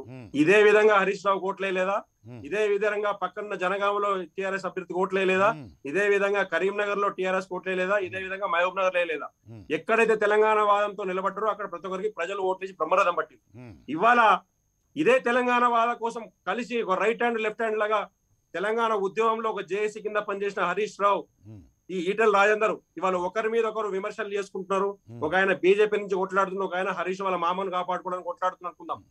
ఇవాళ మనం వాస్తవాలు గ్రహించాలి. ఈ తెలంగాణ ఉద్యమంలో ఇదే తెలంగాణ భవన్ కు కరెంటు కట్ అయితే 2 లక్షల రూపాయలు తీసుకొచ్చి ఎవరో బిల్డర్ దగ్గర తీసుకొచ్చి ఇచ్చింది ఈ ఈటెల రాజేందర్ కాదా? 2 వీలర్ మీద, బైక్ మీద 200 రూపాయల పెట్రోల్ పోసుకొని పోయి తెచ్చింది హరీష్ రావు కాదా? దానికి ఆధారాలు, పేర్లు అన్ని మా దగ్గర ఉన్నాయి. మాకు తెలియదు. అదే కూడా కాదు, తెలంగాణ ఉద్యమం. గురవారెడ్డి గారు, నేను సప్లిమెంట్ చేస్తా, ఆగండి ఒక నిమిషం. మిమ్మల్ని సప్లిమెంట్ చేస్తా. తెలంగాణ ఉద్యమం తొలి రోజుల్లో దాదాపు 10 ఎకరాలకు పైగా భూమిని అమ్మి ఆ ఫండ్స్ తీసుకొని వచ్చి ఉద్యమానికి సమర్పించినటువంటి వాడు, అందజేసినటువంటి వాడు ఈటెల రాజేందర్. అదే విషయానికి వస్తున్నా. మేము ఎన్ఆర్ఐ అమెరికాలో ఉన్నప్పుడు, యూకేలో ఉన్నప్పుడు ఎన్ఆర్ఐలు అందరూ సంఘటితం చేసి జేఏసీకి మేము డబ్బులు పంపిస్తున్న టైంలో దాదాపు 72 మంది తెలంగాణ విద్యార్థులు, ఉద్యమకారులందరి మీద ఒక్కొక్కరి మీద 60 నుంచి 90 కేసులు పెట్టి నాన్ బెయిలబుల్ సెక్షన్లు పెట్టినప్పుడు బెయిల్స్ కు గ్యారంటీగా పైసలు కావాలంటే కోఆర్డినేట్ చేసి డబ్బులన్నీ తెప్పించి ఇక్కడ బిజినెస్ కమ్యూనిటీ, అక్కడ ఎన్ఆర్ఐస్, ఇక్కడ డాక్టర్లు, ఇంజనీర్లు, అడ్వకేట్లు అందరితోటి అమ్మ అయ్యా అప్ప అని బతిమలాడి తీసి ముందుండి బెయిల్స్ ఇప్పించిన దాంట్లో ఈటెల రాజేందర్ కీలక పాత్ర వహించడా లేదా? అవును. అప్పుడు హరీష్ రావు అంత పరపతి కూడా లేదు. అప్పుడు హరీష్ రావు మామ చట్టాలుడే కానీ ఇంత ఈటెల ఎంత పెద్ద లీడర్ కాదు. తెలంగాణ ఉద్యమంలో పనికొచ్చిండు కాబట్టి మంత్రి పదవి ఇచ్చిండు. తెలంగాణ ఉద్యమంలో డబ్బులు లేనప్పుడు నలుగురు స్టోర్ చేస్తున్న దాంట్లో ఒక పెద్ద మెయిన్ పిల్లర్ గా ఉన్నాడు కాబట్టి తెలంగాణ ఉద్యమానికి కేసీఆర్ అని ఆదరించిండు. గవర్నమెంట్ వచ్చిన తర్వాత బరాబర్ ఆయన రైట్ ఆయనకి ఇచ్చిండు. ఇవాళ అడప దడప మంచిది చెడు, ఇది మంచి చేస్తున్నావు, ఇది చెడు చేస్తున్నావు అని చెప్పినప్పుడు, మంచి చేస్తున్నప్పుడు సంతోషమైనప్పుడు, చెడు చేస్తున్నప్పుడు ఎందుకు చెడు అని అంటున్నావు ఈటెల రాజేందర్? ఏంది చెడు చేస్తున్నది, ఎట్లా సవరించుకుందామని చర్చ చేయాలి కేసీఆర్ ఆయన తోటి. స్టేట్మెంట్ బరాబరిస్తారండి. ఉద్యమ కాలంలో ముందుండి కొట్లాడినోడు, నేను జెండా ఓనర్ నేనేం చెప్పుకున్నప్పుడు అంత బెరికెందుకు లేదు. ఇంకోటి కూడా చెప్తాను గురవారెడ్డి గారు, వామపక్ష భావజాలం కలిగినటువంటి వ్యక్తులు అనేక మంది, హరగోపాల్ కావచ్చు, కోదండరామ్ కావచ్చు, ఇంకా అనేక మంది ఉద్యమంలోకి, తెలంగాణ ఉద్యమానికి సహకరించడంలో, దాంట్లో పాలు పంచుకోవడంలో కూడా ఈటెల రాజేందర్ పాత్ర చాలా ప్రముఖమైనటువంటిది. ఇప్పుడు రైట్ అయి ఉండొచ్చు, అది వేరే సంగతి. నేను వస్తాను. ప్రతిసారి కూడా ఇటువంటి చర్చ వచ్చినప్పుడల్లా నక్సలైట్లతో ప్రాబ్లం ఉన్నా, వామపక్ష భావజాలం వాళ్ళతో ఇష్యూస్ ఉన్నా, అండర్స్టాండింగ్ ప్రాబ్లమ్స్ ఉన్నా, మేధావులందరితో కోఆర్డినేషన్ ప్రాబ్లం ఉన్నా, ప్రతిసారి ఈటెల రాజేందర్ ఎందుకు గుర్తుకొచ్చిండు? ప్రతిసారి ఈటెల రాజేందర్ భుజం మీదనే పెట్టి తుపాకీ ఎందుకు కొట్టాల్సి వచ్చింది? ప్రతిసారి ఆయన అవసరానికి అన్ని వాడుకొని మెట్లెక్కి వాళ్ళ అవసరం తీరి నువ్వు లక్షల కోట్లు సంపాదించుకున్న తర్వాత, అప్పులన్నీ రాష్ట్రం మీద రుద్దిన తర్వాత, ఈయన సీనియారిటీ ప్రకారం అక్కడ మొత్తం బీసీలందరూ ఒకటైతున్నారు, బీదోళ్ళందరూ ఒకటైతున్నారు. సో ఈయనకు మంత్రి పదవి, గురవారెడ్డి గారు, సో ఈయనకు మంత్రి పదవి ఇవ్వడం అనేది అదేదో భిక్ష కాదు, ఆయన సంపాదించుకున్నటువంటిది. ఆయన రైట్ఫుల్ గా సంపాదించుకున్నాడు. రెండో విషయం, ఇవాళ లేటెస్ట్ గా ఒక సర్వే జరిగింది, ఇండియా టుడే సర్వేలో 84% కేసీఆర్ గవర్నమెంట్ కు వ్యతిరేకత వచ్చింది. 80% ప్రజలు అదే సర్వేలో చెప్పింది ఈటెల రాజేందర్ మేము ఓటేస్తామని చెప్పిండ్రు. ఈటెల రాజేందర్ గెలవాలని కోరుకుంటున్నారు. నీ గవర్నమెంట్ ఇంత పాపులర్ గవర్నమెంట్ అయితే, నీ గవర్నమెంట్ నిజంగా అభివృద్ధి చేసింది అయితే, నీకు 4 లక్షల కోట్ల రూపాయలు అప్పు ఎందుకైంది? దళితులకు స్కీమ్ కోసం నువ్వు 2700 కోట్ల రూపాయలు భూములు అమ్మాల్సిన అవసరం ఎందుకు వచ్చింది? నరేంద్ర మోడీ ప్రతిభ తగ్గిపోయింది, ప్రజాకర్షణ తగ్గిపోయింది విపరీతంగా అంటూ కూడా ఇండియా టుడే అనేటువంటి ప్రముఖమైనటువంటి పత్రిక చేసింది. సో సర్వేల్లోకి పోవద్దులేండి, ఎందుకంటే మనకు కూడా కొంచెం వ్యతిరేకంగా ఉండొచ్చు. లేదు ఎవరి అభిప్రాయం వాళ్ళది ఉన్న Okay. వాళ్ళని మాట్లాడమని ఏ విధంగా చేస్తారు, ఆయన అవకాశం వచ్చినప్పుడు ఆయన మాట్లాడతారు డెవలప్ సర్వే గురించి నోట్ చేసుకోండి దానివల్ల దినేష్. ప్రజలకు ఏ విధంగా మేలు జరిగింది, దేశానికి ఏం మేలు జరిగింది నేను చెప్పగలుగుతా, 10 నిమిషాలు చెప్పగలుగుతా. Okay. ఇక్కడ చర్చ హుజూరాబాద్ లో నేను ఇప్పుడు క్లియర్ గా ఒక క్వశ్చన్ అడుగుతున్నా. నిజంగా ఈటెల రాజేందర్ కనుక దళితులకు ఇచ్చే 2000 ఓట్లు 2000 కోట్ల రూపాయలతో ఈయన ఓడిపోతారు అనుకుంటే భ్రమ. నిజంగా ఈటెల రాజేందర్ ఏమంటే ప్రజలు లేరు అనుకుంటే భ్రమ. వీళ్ళు నాయకులను కొంటున్నారు, 95% నాయకులను డబ్బులు ఇచ్చి కొనుక్కున్నారు. 80% ప్రజలు అయినా గానీ ప్రజలు ఈటెల రాజేందర్ ఏమంటే ఉన్నారు. ఇవాళ నేను ఒక సవాల్ విసురుతున్నా, కేసీఆర్ కు కేటీఆర్ కు వాళ్ళ కుటుంబానికి ఒక సవాల్ విసురుతున్నా. మీరు ఢిల్లీకి గల్లీ ఎక్కడ పోయి తిరగకండి. ఇవాళ ఛాలెంజ్ చేస్తున్నారు. హుజూరాబాద్ గురించి మాట్లాడండి. ఇండియా టుడే సర్వే హుజూరాబాద్ రండి, వేరే సర్వే ఆయన చెప్పారు. హుజూరాబాద్ సర్వే వచ్చిందని చూపిమనండి ఒక్క నిమిషం ప్లీజ్. వాళ్ళ అఫీషియల్ ప్రచారానికి రండి, హుజూరాబాద్ లో ప్రచారానికి రండి. ఒక హరీష్ రావును అమాయకునిగా బలి చేయకండి. దమ్ముంటే కేటీఆర్ నుంచి మాట్లాడమండి, కేసీఆర్ నుంచి అదే విషయాలు మాట్లాడమనండి. మీరు గంగుల కమలాకర్, మంత్రి మల్లారెడ్డి, లేకపోతే ఎర్రబల్లి దయాకర్ రావు ఇటువంటి అవినీతి పరుల మీద డిపెండ్ అయ్యి మీరు అక్కడ ఏదో పబ్బం కడుకున్నారు కూడా దాని వల్ల టెంపరీగా నాయకులు వస్తారు. కానీ ప్రజలు కేసులో శిక్షలు పడిన సుజనా చౌదరి, సీఎం రమేష్ ఇటువంటి వాళ్ళందరూ మీ పార్టీలో కదా ఉన్నది. ప్రలోభాలు పెట్టిన కాదు, అవినీతి కేసులో శిక్షలు పడిన సుజనా చౌదరి, సీఎం రమేష్ మీ పార్టీలో కదా ఉన్నది. కేసులు అవినీతి శిక్ష మాట్లాడతారండి వీళ్ళు. లాస్ట్ 1 మినిట్ తమ్ముడు అయిపోయింది, పూర్తిగా మాట్లాడండి, తర్వాత నువ్వు మాట్లాడు. ఇదే హరీష్ రావు ఇంటర్నల్ గా ఫ్యామిలీలో కొట్లాడలు ఎందుకు 2018 ఎలక్షన్ తర్వాత కొట్లాడలు ఎందుకు వచ్చినాయి బయట అందరికీ తెలుసు, రాజకీయ నాయకులకు అందరికీ తెలుసు, వాళ్ళ గవర్నమెంట్ లో ఉన్న ఎమ్మెల్యేలకు తెలుసు, వాళ్ళ కుటుంబంలో అందరికీ తెలుసు, వాళ్ళ చుట్టాల్లో నాకు కూడా మిత్రులు వాళ్ళు కూడా చెప్పిండ్రు. ఈయన ప్రైవేట్ గా వచ్చిన ఎలక్షన్ డబ్బుల్లోంచి కొంతమందికి ఎక్స్ట్రా డబ్బులు ఇచ్చి వాళ్ళని తన వైపుకొని గవర్నమెంట్ లో చీలిక తెద్దామని కుట్ర చేసిన దాని మీద కేటీఆర్ కేసీఆర్ కలిసి కొట్లాడి చేసినటువంటి ఆరోపణ చెప్పిన వాళ్ళు ఎవరో బయటకు రమ్మనండి. ఊరికే ఆరోపణలు ఎందుకు? చెప్పిస్తా లిస్ట్ వాళ్ళని తీసుకొస్తారు. ఓకే, సో గురువారెడ్డి గారు ఈటలు చేసినటువంటి గురువారెడ్డి గారు ఒక్క నిమిషం ప్లీజ్. గురువారెడ్డి గారు ఈటలు చేసినటువంటి ఆరోపణ అనేటువంటిది నిజమే అంటారు మీరు? Okay, thank you. ఈటలు చేసినటువంటి ఆరోపణ సీఎం పదవికి ఎసరు పెట్టాడు ఈయన ఎవరు హరీష్ అనేటువంటి మాట కరెక్టే. ఖచ్చితంగా సమర్థిస్తున్నారు. Okay, right, thank you very much. Rammohan Reddy. Yeah panel అందరికీ కూడా నమస్కారం సార్. అయితే నాదొక చిన్న విజ్ఞప్తి, నేను మాట్లాడుతున్నంత సేపు దయచేసి మీకు ఏదైనా ఉంటే నాది అయిపోయిన తర్వాత చెప్పండి. క్రాస్ టాక్ లో ఏమైపోతుందంటే మా పాయింట్ పోదు, నేను ఓపిక నేను ఎవరి దాంట్లో నేను క్రాస్ టాక్ చేయలేదు. అవును ప్లీజ్. అందులో కృష్ణమోహన్ గారి యొక్క డిబేట్ అని అంటే ప్రతి ఒక్కరికి కూడా ఆ యొక్క గౌరవం ఉంటది, అదే ఆ డెకోరం మెయింటైన్ చేద్దామని కోరుకుంటున్నా. Good, thank you sir, thank you very much. TRS party గాని లేకపోతే బీజేపీ గాని ఈరోజు ఇద్దరి వైఖరి కూడా మాట్లాడినటువంటి అరగంటలో 2 వైఖరులు వాళ్ళే మాట్లాడు. టిఆర్ఎస్ పార్టీ ఏమో ఇన్ని రోజులు అసలు అభివృద్ధికే నోచుకోలేదు, ఎందుకంటే ఈటల రాజేందర్ ఇప్పుడు రోడ్లు ఎందుకు వేస్తున్నారు అని అంటే టిఆర్ఎస్ పార్టీ వేస్తున్నది అని అంటే ఒక మనిషి వెళ్ళిపోగానేమో డిజోన్ చేసి అభివృద్ధిగా జరగలేదని చెప్పడం, ఒక మనిషి ఉంటే మాత్రమే అభివృద్ధి జరుగుతుంది అనేటటువంటి మీ యొక్క వైఫల్యాలని మీ రోజు ప్రజలకి మీరు పరిచయం చేస్తున్నట్టు. ఎందుకంటే ఒక మంత్రి లాగా మీ దగ్గర ఉన్నప్పుడు కేబినెట్ లో ఉండి ఆ మంత్రి లెక్క ఉన్నప్పుడు ఒక నియోజకవర్గం అభివృద్ధి కాలేదు అనేదే మీరు అక్నాలెడ్జ్ చేస్తున్నారు. ఇప్పుడు ఆ వ్యక్తి వెళ్ళిపోయిన తర్వాత కాబట్టే మేము ఈరోజు చేస్తున్నామని అన్నారు. రెండవ విషయం, ఆయన మీద అవినీతి ఆరోపణలు వచ్చినాయి కాబట్టి మేము విచారణ చేపట్టినాం కాబట్టి అవినీతి ఆరోపణలు నిజమని అనిపించింది కాబట్టి మేము అనేది బర్తరఫ్ చేసామని ఒక పాయింట్ చెప్పారు. ఈ రోజు ఆయన మిగతా పార్టీలతోటి తొత్తుల లెక్క వ్యవహరించుకుంటా ఏదో పత్రికలు కూడా వచ్చింది, గన్మెన్లకి అందరికి కూడా కళ్ళు కప్పి బయటికి పోయి వేరే వాళ్ళ పార్టీలతోటి మాట్లాడుతున్నాని కాబట్టి ఇవన్నీ ముందు నుంచే నడుస్తున్నాయని మీరే అంటున్నారు. ఈ 2 అతికేటటువంటి వ్యవహారాలు కాదు. ఒకవేళ మీరు ఇందాక చక్కటి ప్రశ్న అడిగారు, ఒకవేళ గిట్ట నిజంగానే ఈటల రాజేందర్ గారు యాంటీ పార్టీ యాక్టివిటీస్ గిట్ట చేస్తే దానికి సంబంధించినటువంటిదే ఎవరో దూరం ఉన్నటువంటి రైతులను తీసుకొని వచ్చి ఎవరికి కలవనటువంటి ముఖ్యమంత్రి గారు ఫ్రీ అపాయింట్మెంట్ ఇప్పించి దాని మీద ఒక ఫిర్యాదు లెక్క దాని ఒక చిత్రీకరించి లేనటువంటి కేసులను ఉన్నట్టుగా చూపించి ఆయనని బర్తరఫ్ చేసి తర్వాత విచారణ అనేది ముందుకు కొనసాగలేదు కృష్ణమోహన్ గారు. ఈ పాయింట్ కూడా ప్రజలందరికీ తెలుసు. ఎందుకంటే ఇది కాంగ్రెస్ పార్టీ నుంచి గౌరవ పిసిసి గారు కూడా మేము ఈ రోజు డిమాండ్ చేసినాం. ఒకవేళ గిట్ట ఒక అవినీతి ఆరోపణలు ఎదుర్కొంటున్నటువంటి మీ కేబినెట్ లో ఉంటున్నటువంటి మంత్రిని రామ్మోహన్ గారు ఒక మనిషిని కనుక టార్గెట్ చేయదలుచుకున్నాం అనుకోండి, అని చంపేదలుచుకున్నాం అనుకోండి, ముందుగా వాడి చెడ్డవాడిగా కనుక చిత్రీకరించామనుకోండి, ఆ తర్వాత వాడిని చంపేసినా కూడా ఎవ్వరు ఏమీ అనుకోరు.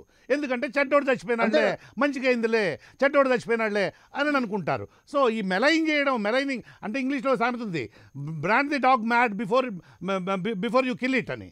బ్రాండ్ ది డాగ్ మ్యాడ్ అంటే కుక్క పిచ్చిది అని కనుక ప్రచారం చేసేట్లయితే, ఒక నిమిషం దయచేసి వెయిట్ చేయండి. No sir, please, no please wait, please have some patience. ఆయనకు చెప్పింది నో సార్, నో ఆయన ఒప్పుకున్నాడు. నో మీరు ఇలా ఇంటరప్ట్ చేయకండి దయచేసి, ప్లీజ్. నో రామ్మోహన్ రెడ్డి గారు, go ahead. So this is జనరల్గా ప్రతి పార్టీలోనూ, ప్రతి చోట, అనేక ఎప్పుడైతే అడ్వర్సరీస్ వస్తారో వాళ్ళని చేయడం కోసం ఇలా జరుగుతుంటుంది. ఇందిరాగాంధీ టైంలో భయంకరంగా జరిగింది, అనేక మంది టైంలో కూడా జరిగింది ఇది. So this a very common practice. Please go ahead. So పొమ్మనకుంట పొగబెట్టేటటువంటి దాంట్లోనే ఇదంతా కూడా ఒకటి చిత్రీకరించుకుంటే ఎట్లెట్లా జరిగింది అనేది మనకు తెలుసు. కానీ ఒకవేళ నిజంగానే కూడా అక్కడ అవినీతి జరిగింది, అది మీ యొక్క కమిటీయే ఎస్టాబ్లిష్ చేసింది, కేసులు అనేవి కూడా దాంట్లో బుక్ అయినాయి, రేపు దాని మీద చర్యలు ఎందుకు తీసుకుంటలేవు? Number 1 point. ఇంకొకటి, బీజేపీ పెద్దలు మాట్లాడుకుంటా ప్రతి ప్రాజెక్టులో కూడా అవకతవకలు ఉన్నాయి, మీరు చేసే ప్రతి పథకంలో కూడా అవినీతి అక్రమాలు ఉన్నాయని చెప్పి బాహటంగానే చెప్తారు. అది కూడా 100కి 100 రూపాయలు నిజమే. ఎందుకంటే కాంగ్రెస్ పార్టీ ప్రతి వేదిక మీదకి ఆధారాలు చూపెట్టినాం. ఇట్లా ఓన్లీ వోకల్ గా, వ్యక్తిగతంగా, ఓరల్ గా చెప్పలే, ఆధారాలతోటి బయట పెట్టి నిన్నాక ముందు అమ్మినటువంటి భూముల దాకా, 40 ఎకరాల భూముల దాకా కూడా ఆధారాలతోటి, ఏదైతే ఇంటర్నేషనల్ ఆక్షన్ అన్నారో ఇంటర్నేషనల్ ఆక్షన్ లేదు, కనీసం పక్క రాష్ట్రం వాడు కూడా పాల్గొనలేదు దీంట్లో. సొంత కుటుంబీకులకు సంబంధించినటువంటి బంధువర్గం కంపెనీలకు మాత్రమే అయిపోయినాయని ఆధారాలు చూపించినా కూడా మరి కేంద్రంలో కూర్చున్నటువంటి బీజేపీ ఎందుకు చర్యలు తీసుకుంటలేదు? ఇది ఇంకొక పాయింట్. అయితే బీజేపీ ఈ రోజు ఎంతసేపు కూడా ఈటెల రాజేందర్ గారి స్ట్రెంత్ అని మాట్లాడమే తప్ప బీజేపీ స్ట్రెంత్ అని మాట్లాడేటటువంటి పరిస్థితి అక్కడ లేదు. ఎందుకు లేదు అనంటే బీజేపీ ఉనికి అక్కడ లేదు కాబట్టి. ఈటెల రాజేందర్ గారు కూడా ఒక పక్క కమ్యూనిస్ట్ భావజాలని, ఇంకొక పక్క తెలంగాణ వాదాన్ని, మరొక పక్కనేమో అభివృద్ధి ఆకాంక్షించుకుంటే పొద్దున రాజకీయ భవిష్యత్తు నిలబడాలనేటటువంటి దాన్ని బ్యాలెన్స్ చేసుకుంటూ, ఇష్టం ఉండి ఇష్టం లేక ఆయన ఇస్తున్నటువంటి స్పీచ్లలో మనము చూస్తున్నాం. అయితే కాంగ్రెస్ పార్టీ నుంచి మేము చెప్పదలుచుకుంది ఏంటి అనంటే, టిఆర్ఎస్ పార్టీ చెప్పినటువంటివైన వాస్తవాలే, బీజేపీ చెప్పినటువంటివన్నీ కూడా వాస్తవాలే. అయితే ఈ రోజు హుజురాబాద్ లో జరుగుతున్నటువంటి అభివృద్ధి కేవలం ఎన్నికలకు సంబంధించినటువంటి అభివృద్ధి మాత్రమే. లేకపోతే వీళ్ళిద్దరి మాటల్లో నుంచి కూడా కామన్ తీసుకుంటే, వెన్ డయాగ్రామ్ తీసుకుంటే, ఆ ఇంటర్సెక్షన్ పాయింట్ ఏదైతే ఉంటుందో ఎవరు కూడా ప్రజలకి మేలు చేసినటువంటి వాళ్ళు కాదు. ఇంకొకటి కూడా చెప్తా, బీజేపీ పెద్దలు అన్నారు, ఎందుకు ఉన్నోళ్ళందరినీ మోహరించడానికి ఈటెల రాజేందర్ గారికి దమ్ముంది కాబట్టే మోహరించారని. నేను ఒక విషయం అంట, ఫస్ట్ వచ్చినటువంటి బై ఎలక్షన్ హుజూర్ నగర్ వచ్చింది. హుజూర్ నగర్ లో కూడా మొత్తం ఎమ్మెల్యేలు, ఎంపీలు, కేబినెట్ మినిస్టర్లు ప్రతి ఒక్కరు కూడా 45 రోజుల నుంచి అక్కడనే ఉండి బస చేసినటువంటిది మనం చూసినాం. నిన్నాక మొన్న అయినటువంటి నాగార్జున సాగర్ ఎన్నికల్లో కూడా ఇదే పరిస్థితి ఉంటది. అయితే బీజేపీ నేత అయినటువంటి రఘునందర్ గారికి మాత్రమే ఇది ఎందుకు లేదు ఈ సిస్టమ్ అని అంటే, వాళ్ళ మనిషి కాబట్టి చేయకనే పరోక్షంగా మద్దతు చేసి గెలిపించుకోవాల్సినటువంటి అవసరం ఉంది కాబట్టి. ఇంకొక విషయం, ఈటెల రాజేందర్ గారి మాటల్లో హరీష్ రావు పెట్టినటువంటి కుంపటి ఇదంతా హరీష్ రావే, వాళ్ళకు పడలేదు. అయితే తర్వాత నేను ఏదైతే ఈ పార్టీకి ఓనర్లం మేమే అని ఆనాడు హరీష్ రావు గారు మేమంతా కలిసి మేము ఒక బలం అనుకున్నప్పుడు, తర్వాత హరీష్ రావుకి పదవి రాగానే నన్ను మాత్రం నేను మోసపోయిన అనేటటువంటిది చెప్పకనే చెప్పారు ఈటెల రాజేందర్ గారు. ఈ రోజు ఏమైతుంది సార్, మీరు ఒకసారి గమనించండి. హరీష్ రావు గారు మళ్ళా మార్కులు కొట్టాలంటే, హరీష్ రావు గారు మళ్ళా పార్టీలో ఉనికి ఉండాలంటే, హరీష్ రావు గారు పాత బాండింగ్ లోకి పోవాలంటే, ఏదైతే దుబ్బాకల ఆయనను కూడా మెలైన్ చేసిర్రు, ఈ సత్తాతోట ఏదేం లేదా, టిఆర్ఎస్ సత్తాతోటే గెలుస్తుంది, మా బొమ్మతోటే ఆడ గెలుస్తుంది కాబట్టి నీదేం లేదని చెప్పి అక్కడ ఒకసారి ఆయనకి రిపోర్ట్ కార్డు చూపించారు. ఈ రోజు కూడా మళ్ళీ అక్కడికి ఎందుకు పంపించారు అంటే, ఒకప్పుడు దగ్గర మిత్రులు అయినటువంటి మీరే కొట్టుకొని ఉండాల్సిందే. ఎందుకంటే ఈరోజు రాజకీయ పరిణామాలు అట్లున్నాయి. మీరు కొట్లాడుకోకుండా ఉంటే అటు బీజేపీ లేకపోతే ఇటు ఈటెల రాజేందర్ లేకపోతే హరీష్ రావు అని కాదు, ఇక్కడ కావాల్సిందల్లా ఏంటిది అంటే, ఇప్పుడు టిఆర్ఎస్ పార్టీ నుంచి నేను గెలిపించుకోకపోతే నా ఉంటున్నటువంటి పాత బాండింగ్ నాకు ఉండదు. ఇంకొక విషయం, జీవోలు ఇచ్చిర్రా ఎప్పుడన్నా? ఇప్పటి వరకు ఎప్పుడన్నా హరీష్ రామ్మోహన్ అక్కడ కొంచెం మిస్ అయ్యారు. సో మీరు మిస్ అయ్యారు మీ ఫ్లోలో. సో రాజేందర్ని ఓడించడం అనేది హరీష్ రావుకు చాలా అనివార్యమైనటువంటి సిచ్యువేషన్. రాజేందర్ని ఓడించకపోతే మీరు అత్యంత కీలకం. ఆ పాయింట్ మిస్ అయిపోయారు చివరిలో చెప్పడం, ఫ్లోలో అది మిస్ అయిపోయింది. కమన్ ధన్యవాదాలు. అయితే ఇప్పుడు ఇంకొక విషయం, హరీష్ రావు గారు జీవో ఇచ్చిండ్రా లేకపోతే ఇంకొకరు జీవో ఇచ్చిరా అంటే నేను సూటిగా ప్రశ్నిస్తున్నా, ఎవరన్నా తెలంగాణ కేబినెట్ మంత్రులు సొంతంగా జీవోలు ఇచ్చేటటువంటి పరిస్థితి ఉంటుందా? గవర్నమెంట్ ఆర్డర్ ఎవరు ఇవ్వాలి? గవర్నమెంట్ ఆర్డర్ ఎవరిస్తారు? అయితే ఈ రోజు పోనీ అంతకంటే ముందు ఫినాన్స్ మినిస్టర్ చేసినటువంటి మీ అభ్యర్థి ఈటల రాజేందర్ గారు ఎన్ని జీవోలు ఇచ్చారు? జీవోల సంగతి పక్కనేయండి. కనీసం తెలంగాణ ప్రజలు తెలంగాణ ఉద్యమం ఇంత క్రియాశీలకం అని అంటే తెలంగాణ వాదం ఒక వ్యక్తి ఈ రోజు ఈటల రాజేందర్ గారి మాటల్లోనే నేను చెప్తా ఉన్నా. ఈ రోజు ఏ కల్వకుంట్ల కుటుంబమో లేకపోతే ఇంకొక హరీష్ రావు కుటుంబమో లేకపోతే ఈటల రాజేందర్ కుటుంబమో లేకపోతే ఇక్కడ ప్యానెల్ కూర్చుంటున్నటువంటి మా వల్లనో మాత్రమే కాదు, సంఘటితంగా చైతన్యం వచ్చినటువంటి దాంతోటే సాకారం అయింది. ఆ రోజు ఉంటున్నటువంటి కాంగ్రెస్ పార్టీ ఏడంతోటే సాకారం అయింది. దీంట్లో అందరి కాంట్రిబ్యూషన్ ఉంది. నేను ఒక్కడిదన్నానంటే అడిగినటువంటి వాళ్ళది, ఆత్మ బలిదానాలు చేసుకున్నటువంటి వాళ్ళది, మనకి సాధింప చేసినటువంటి వాళ్ళది. అయితే ఈ రోజు మనకు కావాల్సింది తెలంగాణ బిడ్డలకు కావాల్సినటువంటి సమస్యల మీద చర్చ, వాటి యొక్క పరిష్కారం మీద చర్చ. మీరు మంత్రి లెక్క తెలంగాణ వచ్చినాక 2 సార్లు కేబినెట్ మంత్రి లెక్క మీరు కూడా ఎలగబెట్టారు కదా. ఎన్నిసార్లు రిప్రజెంటేషన్ ఇచ్చిర్రు ఈటల రాజేందర్ గారు చెప్పాలి. ఎన్నిసార్లు ప్రభుత్వం తోటి కేసీఆర్ గారి తోటి సమస్యల మీద కొట్లాడిరో ఒకటన్నా చెప్పాలి. ఎందుకంటే కొట్లాడలే ఆ రోజు. ఈ రోజు ఎన్ని మాట్లాడినా కూడా ఆ రోజు ఆయన ఎన్ని తప్పులు చేస్తున్నాడని ఈ రోజు ఈటల రాజేందర్ గారు మాట్లాడుతున్నప్పటికీ కూడా తాళాలు కొట్టి వత్తాసు పలికిండు. దొరికినప్పుడల్లా కూడా బీజేపీని ఎండగట్టిండు. ఇది వాస్తవమా కాదా? ఈ రోజు ఏదో బీజేపీలకు అభ్యర్థులకు పోగానే వీళ్ళకి ఏదో బలం వచ్చేసినట్టుగా ఈటల రాజేందర్ గారు పేరు పెట్టుకొని ఇంత గట్టిగా మాట్లాడుతున్నారు, తొడలు కొట్టేస్తున్నారు టీవీలలో. మీరు ఒకసారి ఆలోచన చేయండి. మీ పార్టీలకు రాకంటే ముందు ఈ రోజు కూడా మీ పార్టీలకు ఎందుకు వచ్చిండు అని అంటే అనివార్యం. అది కూడా అనివార్యమే. అక్కడ ఆయన మీద యాక్షన్ జరగకుండా ముందుకు పోవాలి అని అంటే ఇంకొకరు అధికారంలో ఉన్న వాళ్ళ దగ్గరికి పోవాలి. ఇందాక దినేష్ గారు కూడా చక్కగా ఒకటి గుర్తు చేసిరు. సీఎం రమేష్ గాని లేకపోతే సుజనా చౌదరి గాని ఈ రోజు ఐటీకి సంబంధించినటువంటి కేసులు ఉండి రేపొద్దునో ఎల్లున్నో జైలులకు పోయేటటువంటి నాయకులను కూడా మీ కండువా కప్పుకొని ఈ రోజు కాకులని హంసలు చేసినటువంటి పార్టీ మీదే కదా. అవినీతి గురించి మీరు మాట్లాడితే అసలు ఇక దయాలు వేదాలు వల్లించినట్టు ఉంటది. కాబట్టి బీజేపీ దయచేసి ఆ యొక్క మాటలు పని చేసుకోవాలి. ఎందుకంటే మీకు సెట్ కాదు. ఈ రోజు ఇంకోటి అంటున్నా, ఢిల్లీకి పోయారు కేసీఆర్ గారు, మరి మన ప్రధానమంత్రి గారిని కలుస్తున్నారు అన్నారు. ఈ రోజు కేంద్రం నిధులతోటే రోడ్లు వేస్తుందని చెప్పి బీజేపీ పెద్దలు అన్నారు. బీజేపీ పెద్దలు ఒకటి తెలుసుకోవాలి, రాష్ట్రంలో వేసేటటువంటి రోడ్లు ఏమన్నా గిట్ట కేంద్రం నుంచి ఉండేది ఉంటే ఒక నేషనల్ హైవేస్ మాత్రమే ఉంటది. మిగతా ఏ రోడ్లు అయినా కూడా రాష్ట్ర ప్రభుత్వం చేస్తారు. ఇది మీరు నేను టీవీ డిబేట్లలో వాల్యూమ్ ఎక్కువ చేసి మాట్లాడగానే మారిపోదు ఏదైనా. అయితే ఈ రోజు హుజూరాబాద్ ప్రజలకు మాత్రం పూర్తిగా అన్యాయం జరిగింది. ఎవరి ఆట వాళ్ళు ఆడుతున్నారు, ఎవరి స్వార్థం వాళ్ళు చేస్తున్నారు. ఈటల రాజేందర్ గారు ప్రెస్ మీట్ లోనే చెప్పారు, ఆల్రెడీ నేను అలాగే కొన్నానని చెప్పాలి. అని మా పార్టీ అయినా కాకపోయినా కొన్నానని లేదు. ఒక్క నిమిషం, వాళ్ళకి ఇయ్యాలనుకుంటే మాత్రము అక్కడ నుంచి రావాలి అని చెప్పేటటువంటి సిస్టమ్ ఉన్నాయని చెప్పారు. మీకు చర్యలు ఎందుకు తీసుకుంటలేరని నేను టీఆర్ఎస్ అడుగుతా ఉన్నా.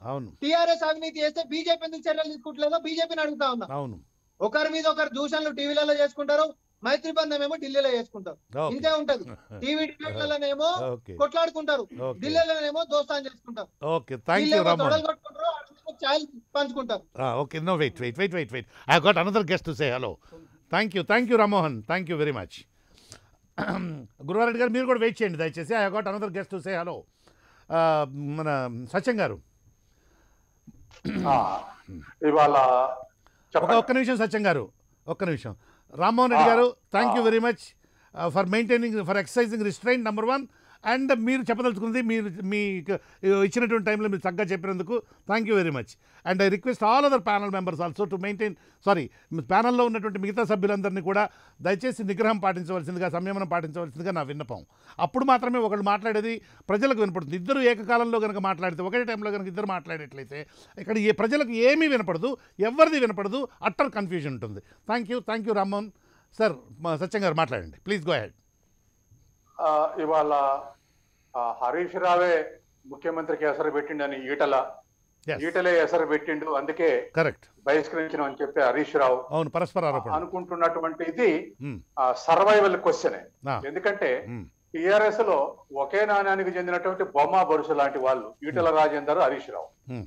ఉద్యమ కాలంలో ఎవరు వెనక ముందు చేరినా ఎవరు ముందు చేరినా ముఖ్యమంత్రి తర్వాత పాపులారిటీలో నెంబర్ 2 హరీష్ రావు అయితే, నెంబర్ 3 ఈటల రాజేందర్ మొత్తం మంత్రివర్గంలో. అది వాస్తవం.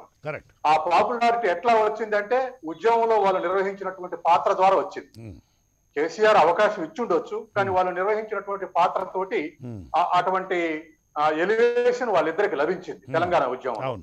తర్వాత రెండవది ఇద్దరు ఒకే అభిప్రాయంతో ఉన్నారని చెప్పేసి ప్రజలకు ఉన్నటువంటి అవగాహన ఏది తెలంగాణ టిఆర్ఎస్ రాజకీయాల్లో. కాబట్టి వాళ్ళ కేటీఆర్ ని ముఖ్యమంత్రి చేద్దామని చెప్పేసి కేసీఆర్ అనుకుంటుంటే పార్లమెంట్ లో 19 సీట్లు వస్తే కేటీఆర్ ని ముఖ్యమంత్రి చేసేవాడు.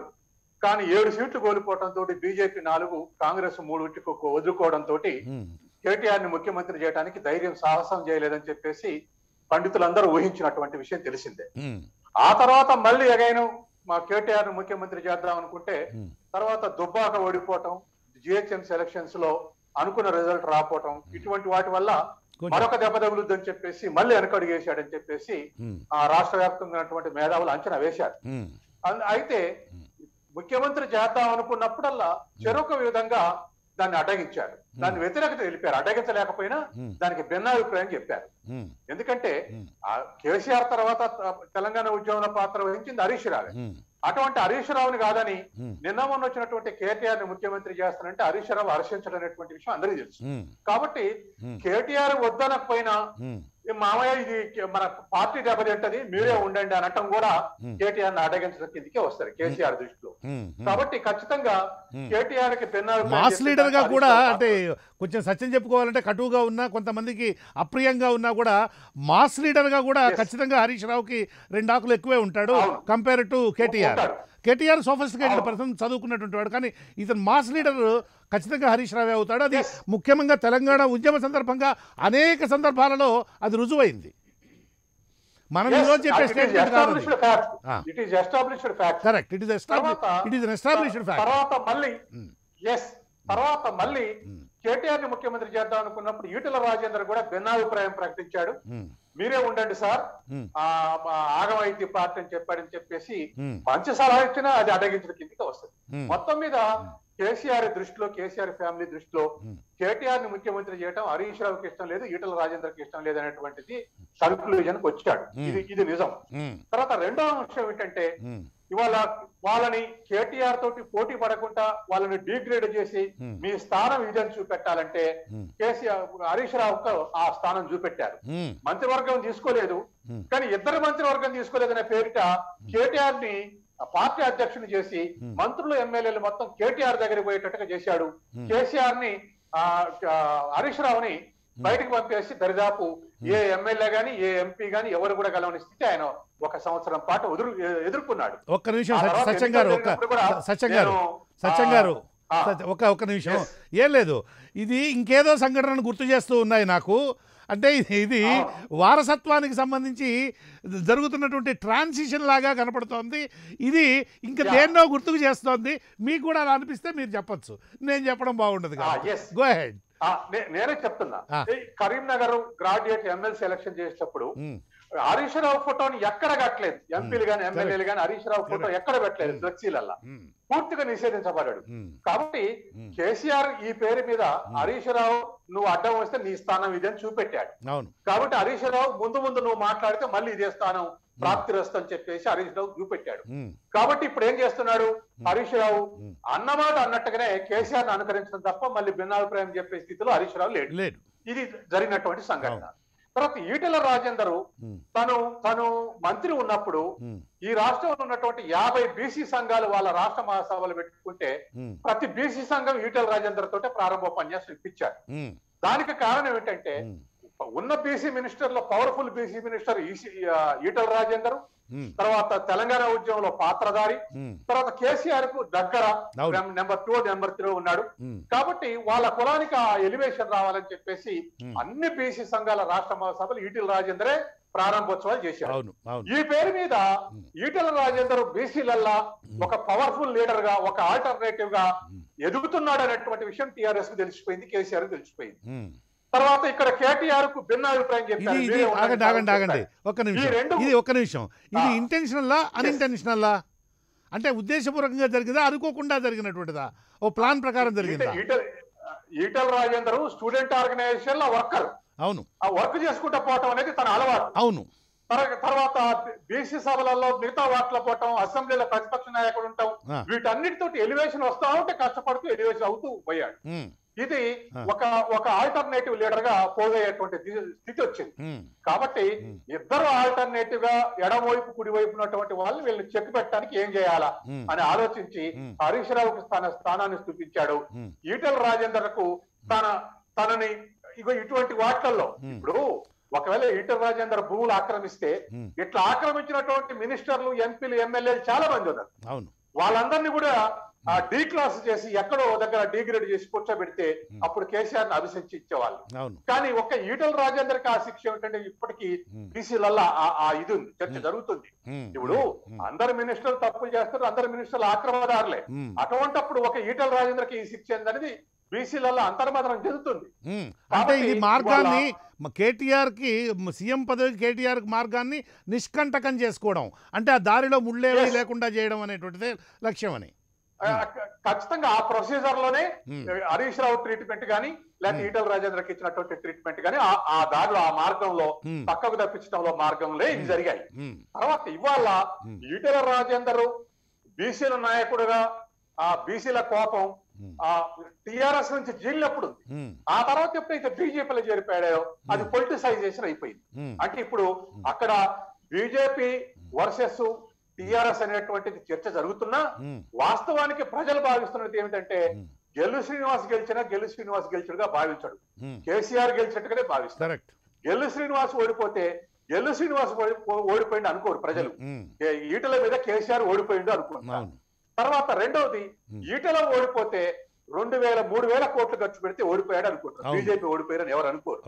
కాబట్టి ఇవాళ ఈటల వర్సెస్ ప్రజల మనసులలో ఈటల వర్సెస్ కేసీఆర్ ఉన్నది తప్ప చర్చ నడుస్తుంది తప్ప ఇక్కడ బీజేపీ ఎంత మొత్తుకున్నా, టిఆర్ఎస్ నాయకులు ఎంత మొత్తుకున్నా వీళ్ళంతా మొత్తుకునే వాళ్ళగానే మిగిలిపోతారు తప్ప వీళ్ళేదో ఓట్లు తీసుకొచ్చి గెలిపిస్తారనేది కాదు. ఇది KCR image versus Etela image ఇవాళ నడుస్తున్నటువంటి అంశం.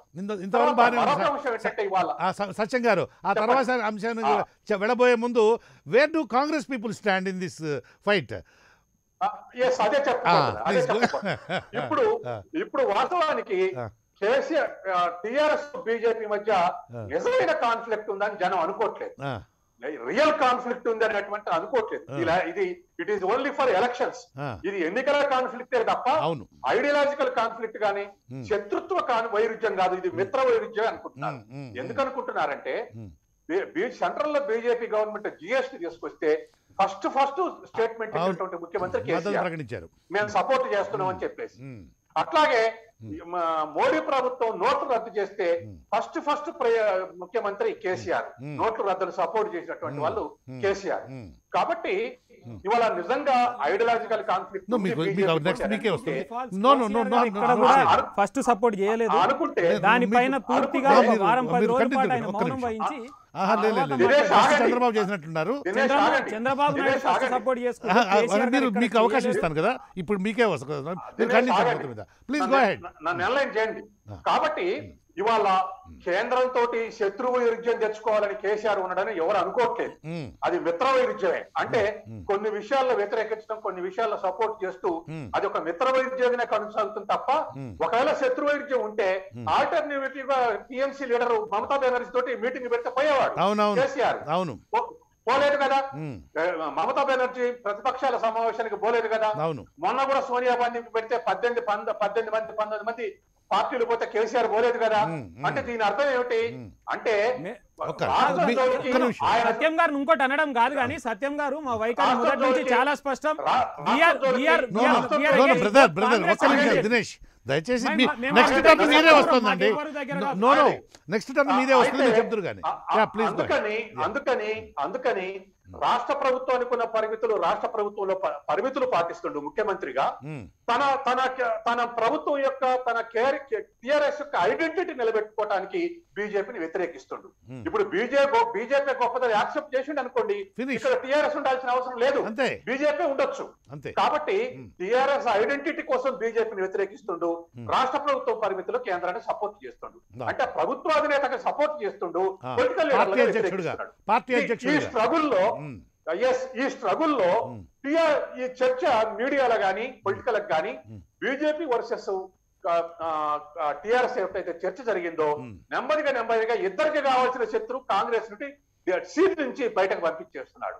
అంటే ఈ చర్చల్లో కాంగ్రెస్ కూడా ఉన్నది, కాంగ్రెస్ కూడా ఓటింగ్ ఉంది, మూడవ శక్తి అనేటువంటి అది ప్రజల్లో దృష్టికి రాకుండా వీళ్ళిద్దరి మధ్య పోటీ, మీడియాల మధ్య కాన్ఫ్లిక్ట్, తర్వాత ఎలివేషన్, వీటితోటి కాంగ్రెస్ ఇవాళ డిసడ్వాంటేజ్ పొజిషన్ లో పడిపోయింది. వాస్తవానికి రాష్ట్రంలో బీజేపీకి ఎంత ఓటింగ్ ఉందో కాంగ్రెస్ కూడా అంత ఓటింగ్ ఉంది, 1 or 2% డిఫరెన్స్ తోటి. కానీ ఎలివేషన్ మాత్రం ఇవాళ బీజేపీ అవుతుంది. కాబట్టి రేపు కేంద్రంలో ప్రభుత్వం అధికారానికి రావాలంటే బీజేపీ ఫస్ట్ తనకు రావాలనుకుంటుంది, తనకు రాకపోతే టిఆర్ఎస్ కు రావాలనుకుంటుంది, కాంగ్రెస్ కు రావాలని కోరుకోదు. ఎందుకంటే కాంగ్రెస్ సెంట్రల్ లో బీజేపీకి ఆల్టర్నేటివ్ గా బీజేపీని ఓడించాలని ప్రతిపక్షాలను కూడా కట్టేది. కాబట్టి అటువంటి కాంగ్రెస్ కు ఈ రాష్ట్రంలో థర్డ్ ఫోర్స్ గా ఇంకా డిగ్రేడ్ చేయడానికి ఈ రెండు పార్టీలు ప్రయత్నం చేస్తున్న సందేహం లేదు. మూడవ అంశం ఏంటంటే తర్వాత మూడో విషయం ఏంటంటే ఇవాళ మరొక విషయం ఏంటంటే కాంగ్రెస్ కు సంబంధించినటువంటిది అది ఒక ఆపర్చునిస్ట్ యొక్క గ్రూప్ గా తయారైంది. అంటే ఇప్పుడు తెగబడి పోట్లాడి కాంగ్రెస్ కి ఇమేజ్ తెద్దాం అనుకునే వాళ్ళు కొంతమంది తయారైతే వెనకంగా తోకలు బీకే వాళ్ళు 30 మంది ఉంటారు. ముగ్గురు ముందు కాంగ్రెస్ పార్టీ కొత్తగా ఉన్నది కాదు, అది ఆది నుంచి ఉన్నటువంటిదే. అయితే ఇప్పుడు రేవంత్ రెడ్డి వచ్చిన తర్వాత తెగబడి పోరాడేటువంటి వాతావరణము, ఆ విధమైన సంస్కృతి ఒకటి వచ్చినట్లుగా కనపడుతోంది. అది నిజమే కాదు కృష్ణమోహన్ గారు, అది కరెక్ట్. ఎందుకంటే అందరు సీనియర్ నాయకులు కలబడుతున్నప్పుడు వైఎస్ రాజశేఖర రెడ్డి వచ్చి జనాన్ని లీడ్ చేశాడు. సీనియర్స్ ఏమంటున్నారో పట్టించుకోకుండా జనాన్ని లీడ్ చేశాడు. ఇవాళ రేవంత్ రెడ్డి కూడా ఇప్పుడు గ్రామాల్లో కాంగ్రెస్ కార్యకర్తలకు ఉన్నటువంటి అభిప్రాయం ఏంటంటే మా పార్టీని లీడ్ చేసేవాడు కావాలి, రేవంత్ రెడ్డి దొరికిండు, వీళ్ళేందా అడ్డం పోయేటువంటి అభిప్రాయంతో ఉన్నారు. కాబట్టి ఇవాళ నల్లగొండలో కోమటిరెడ్డి సింపతీస్ ఉండొచ్చు, మిరాడలో ఉత్తమ సింపతీస్ ఉండొచ్చు, మరొక దగ్గర సెబ్బీరలి సింపతీస్ ఉండొచ్చు, ఎవరైనా ఉండొచ్చు. కానీ వాళ్ళందరూ కోరుకునేది ఏంటంటే మాకు ఆల్టర్నేటివ్ గా ఒక లీడర్ కావాలి, వీళ్ళని నెట్టేయగల లీడర్ కావాలి అని చెప్పేసి అది రేవంత్ రెడ్డి. మా దగ్గర మా ప్రాంతంలో సత్యం గారు, మా ప్రాంతంలో ఒక సామెత ఉంది, తిండికి తిమ్మరాజులు పనికి పోతరాజులు అని. తిండికి తిమ్మరాజులు పనికి పోతరాజులు అంటే వీడు పనికి రాదు. తిండి దగ్గరకు వచ్చేటప్పటికే అసెంబ్లీ శాసనసభ్యుడు కూడా గెలవలేనటువంటి వాళ్ళు నేను ముఖ్యమంత్రి పదవి కోసం అని హ్యాట్ వేసేటువంటి పరిస్థితి. ఈ బ్యాక్డ్రాప్ లో బ్యాక్డ్రాప్ కాంగ్రెస్ పార్టీలో ఉన్న చోట Revanth Reddy is a stand out man.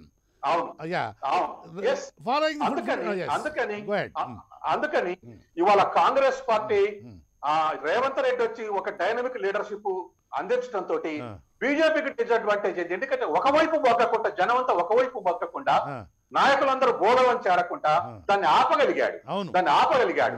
ముందు మిగతా పార్టీల నుంచి కాంగ్రెస్ చేరతారు అనేది అది అత్యాశ అవుద్ది, అది ఇప్పుడే మనం చెప్పలేము. కానీ మిగతా పార్టీలకు పోకుండా వాళ్ళ పార్టీని ఆపగలిగాడు. దీనికి వాళ్ళ లీడర్లు కాదని పీపుల్ మొబిలైజ్ కావడానికి ఆయన పెట్టినటువంటి సభలు, మొన్న ఇంద్రవెల్లి పెట్టే సభ అయినా లేకపోతే హైదరాబాద్ చుట్టూ పెట్టే 2 సభలలో గానీ జనం 40,000-50,000 మంది కాంగ్రెస్ డేలాబడ్డ సమయంలో అన్ని వేల మంది రావటం అనేది ఖచ్చితంగా వాళ్ళ శ్రేణులకు ఉత్సాహాన్ని ఇచ్చింది. ఇది కాంగ్రెస్ కు లభించినటువంటి ఉత్సాహం. కాబట్టి వాళ్ళ ముఖ్యమంత్రికి ఎవరు ఎసరు పెట్టారు అంటే ఇగో ఈ ప్రాసెస్ లో ఈటల రాజేంద్ర పాత్ర ఈటల వహించాడు, హరీష్ రావు పాత్ర హరీష్ వహించాడు. ఏది కేటీఆర్ ని అడ్డుకోవటంలో అది ఖచ్చితంగా కేసీఆర్ దృష్టిలో వీళ్ళిద్దరు అడ్డంకులు ఉన్నటువంటి దృష్టి ఆయన వరకు వెళ్ళింది.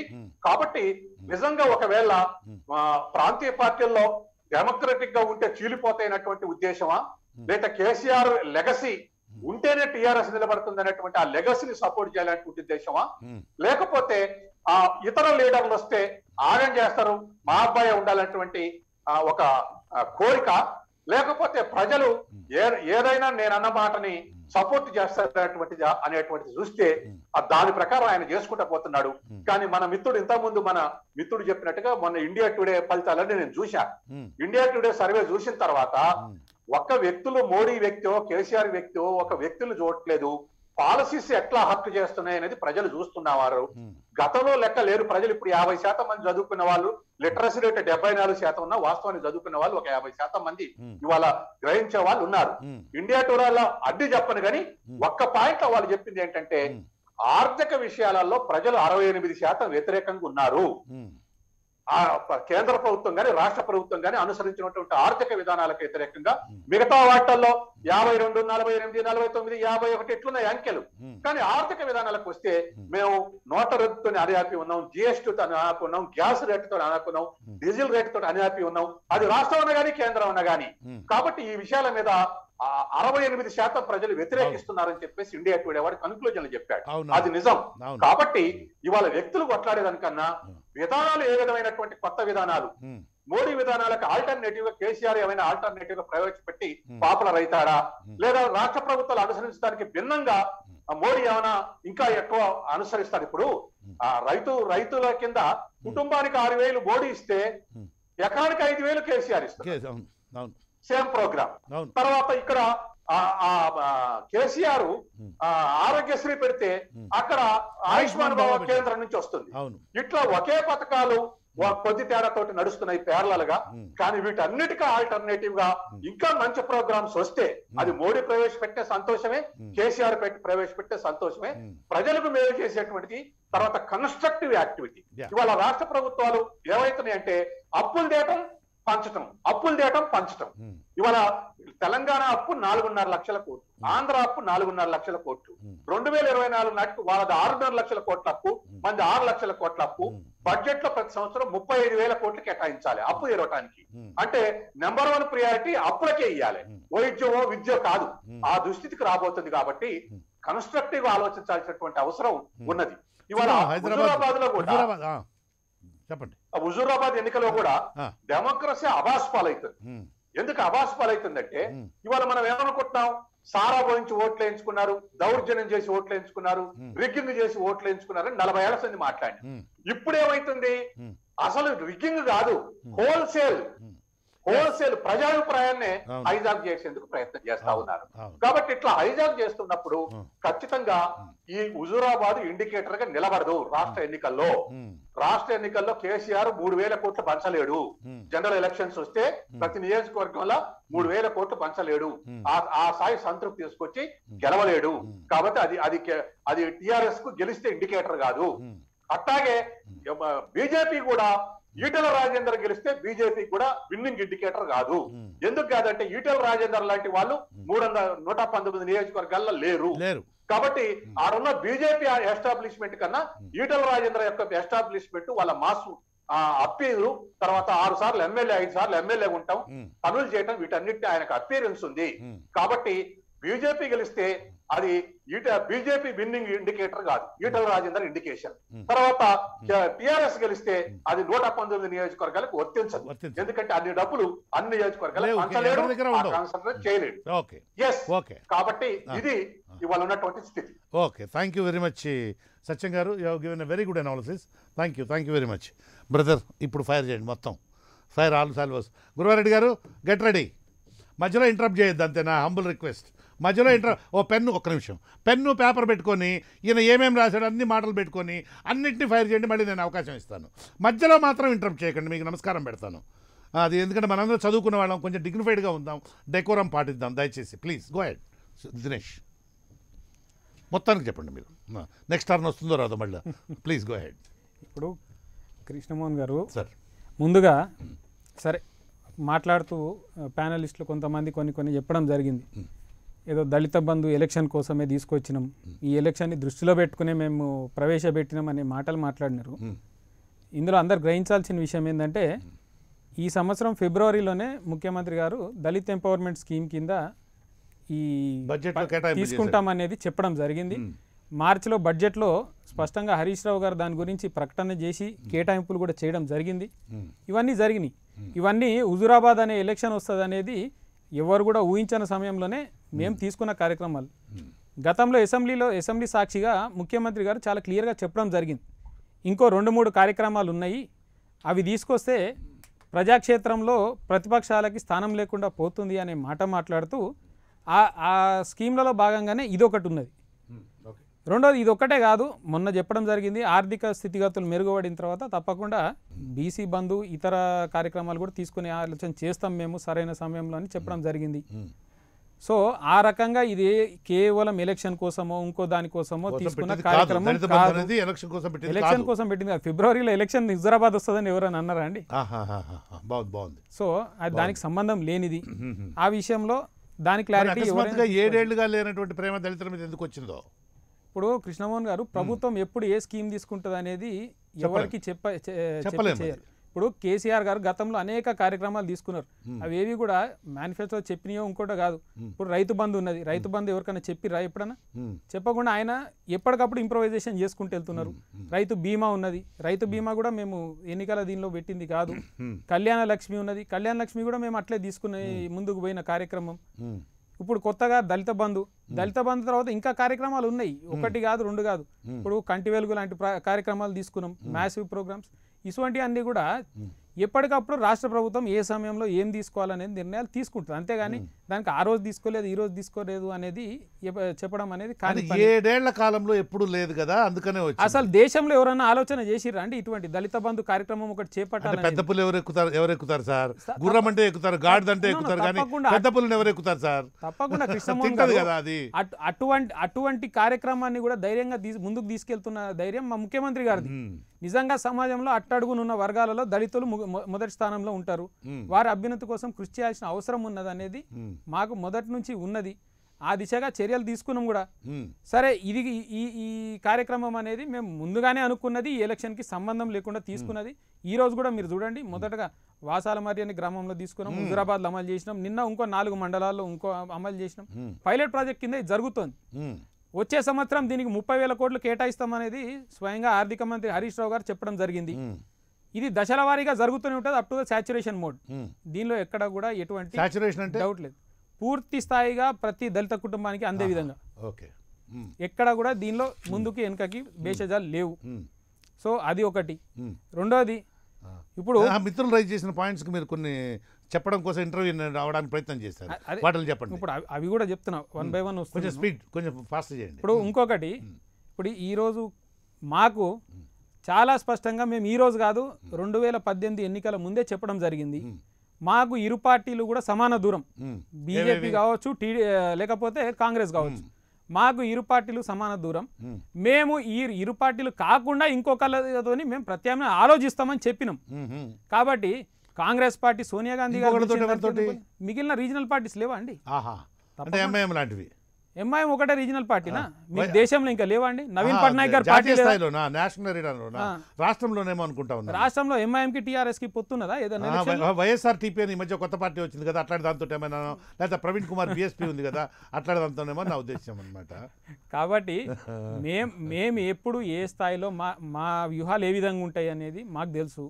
అంతేగాని కాంగ్రెస్ లెడ్ అలయన్స్ లోనో బీజేపీ లెడ్ అలయన్స్ లోనో ఉండాల్సిన అవసరం మాకు లేదు. మేము ఉండబోము కూడా. కానీ మొన్న హరీష్ రావు హుజురాబాద్లో బీజేపీకి టీఆర్ఎస్కి మధ్య పోటీ అని కాంగ్రెస్ పేరు కూడా పలకలేదు, కాంగ్రెస్ నోవేర్ అని అన్నాడే. ఇది ఎట్లా ఎక్స్ప్లెయిన్ చేస్తారు మరి?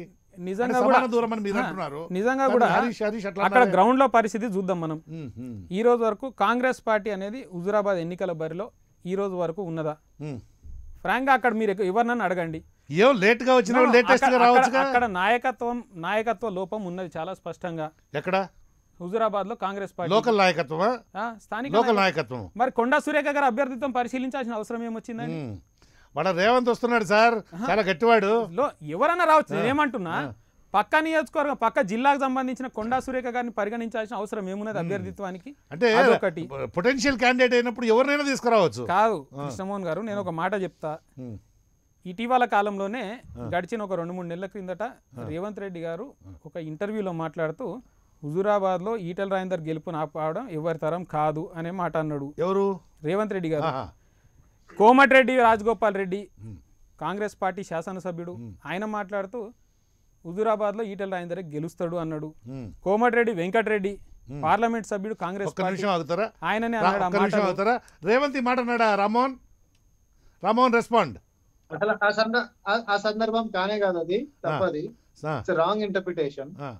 ఈ రోజు కాంగ్రెస్ పార్టీకి ఫస్ట్ నిర్మాణాత్మకంగా మా పార్టీలో మార్పులు జరగాల్సినటువంటి అవసరం ఉంది. హుజూరాబాద్ కంటే కూడా ఈ రోజు పార్టీ నిర్మాణం మీద మాకు ప్రాధాన్యత ఉందనే చెప్పింది. ఎందుకంటే ఈ రోజు పార్టీలో నిర్మాణాత్మకమైనటువంటి మార్పులు జరగాలి. ఇది యావత్ రాష్ట్రంగా పోయేటటువంటి వ్యవహారం గురించి నేను ఆలోచించాలి అనేటటువంటి ఉద్దేశంతో మాట్లాడు తప్ప అది కాదు. సో కాంటెక్స్ట్ ఇది కాదు. It's not a correct interpretation. No, not at all. Yeah, thank you very much. Go ahead.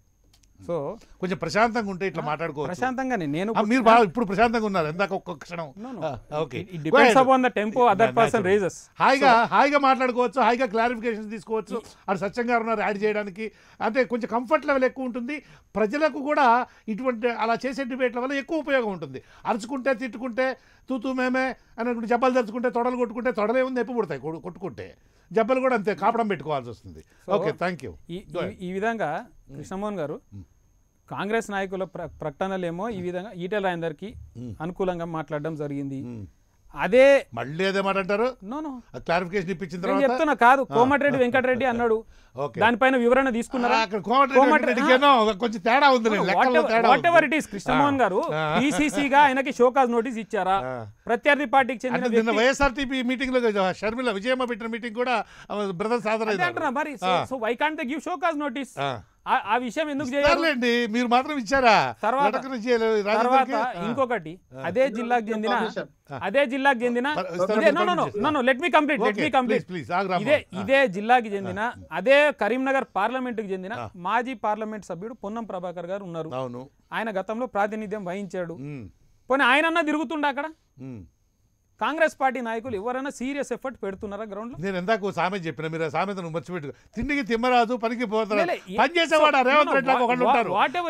మాట వరుసకి కాంగ్రెస్ పార్టీ లటక్కున అధికారంలోకి వచ్చింది అనుకోండి, తినడానికి పదవి కోసం 100 మంది క్యూలో నిలబడతారు. మేము చాలా సీనియర్లం అని చెప్పి పని చేసేవాడు మాత్రం ఉండడు. మీరు అది చెప్తున్నారు. మా అనుమానం ఏంటంటే కాంగ్రెస్ పార్టీ బీజేపీ ఎలక్షన్లు కొల్లుడైనాయి.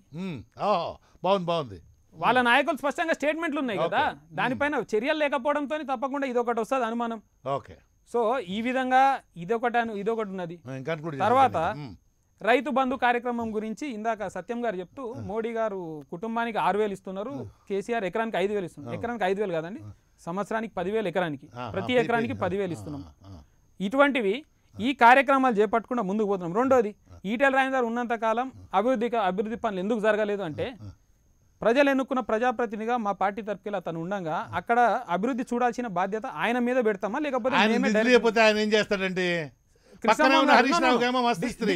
This is a ridiculous claim ఎవరైనా అంటే. ఎందుకంటే ఈటెల రాజేందర్ గారు ఫస్ట్ ఫేజ్ లో ఆయన ఫైనాన్స్ మినిస్టర్ ఉండే, ఆర్థిక శాఖ మంత్రి.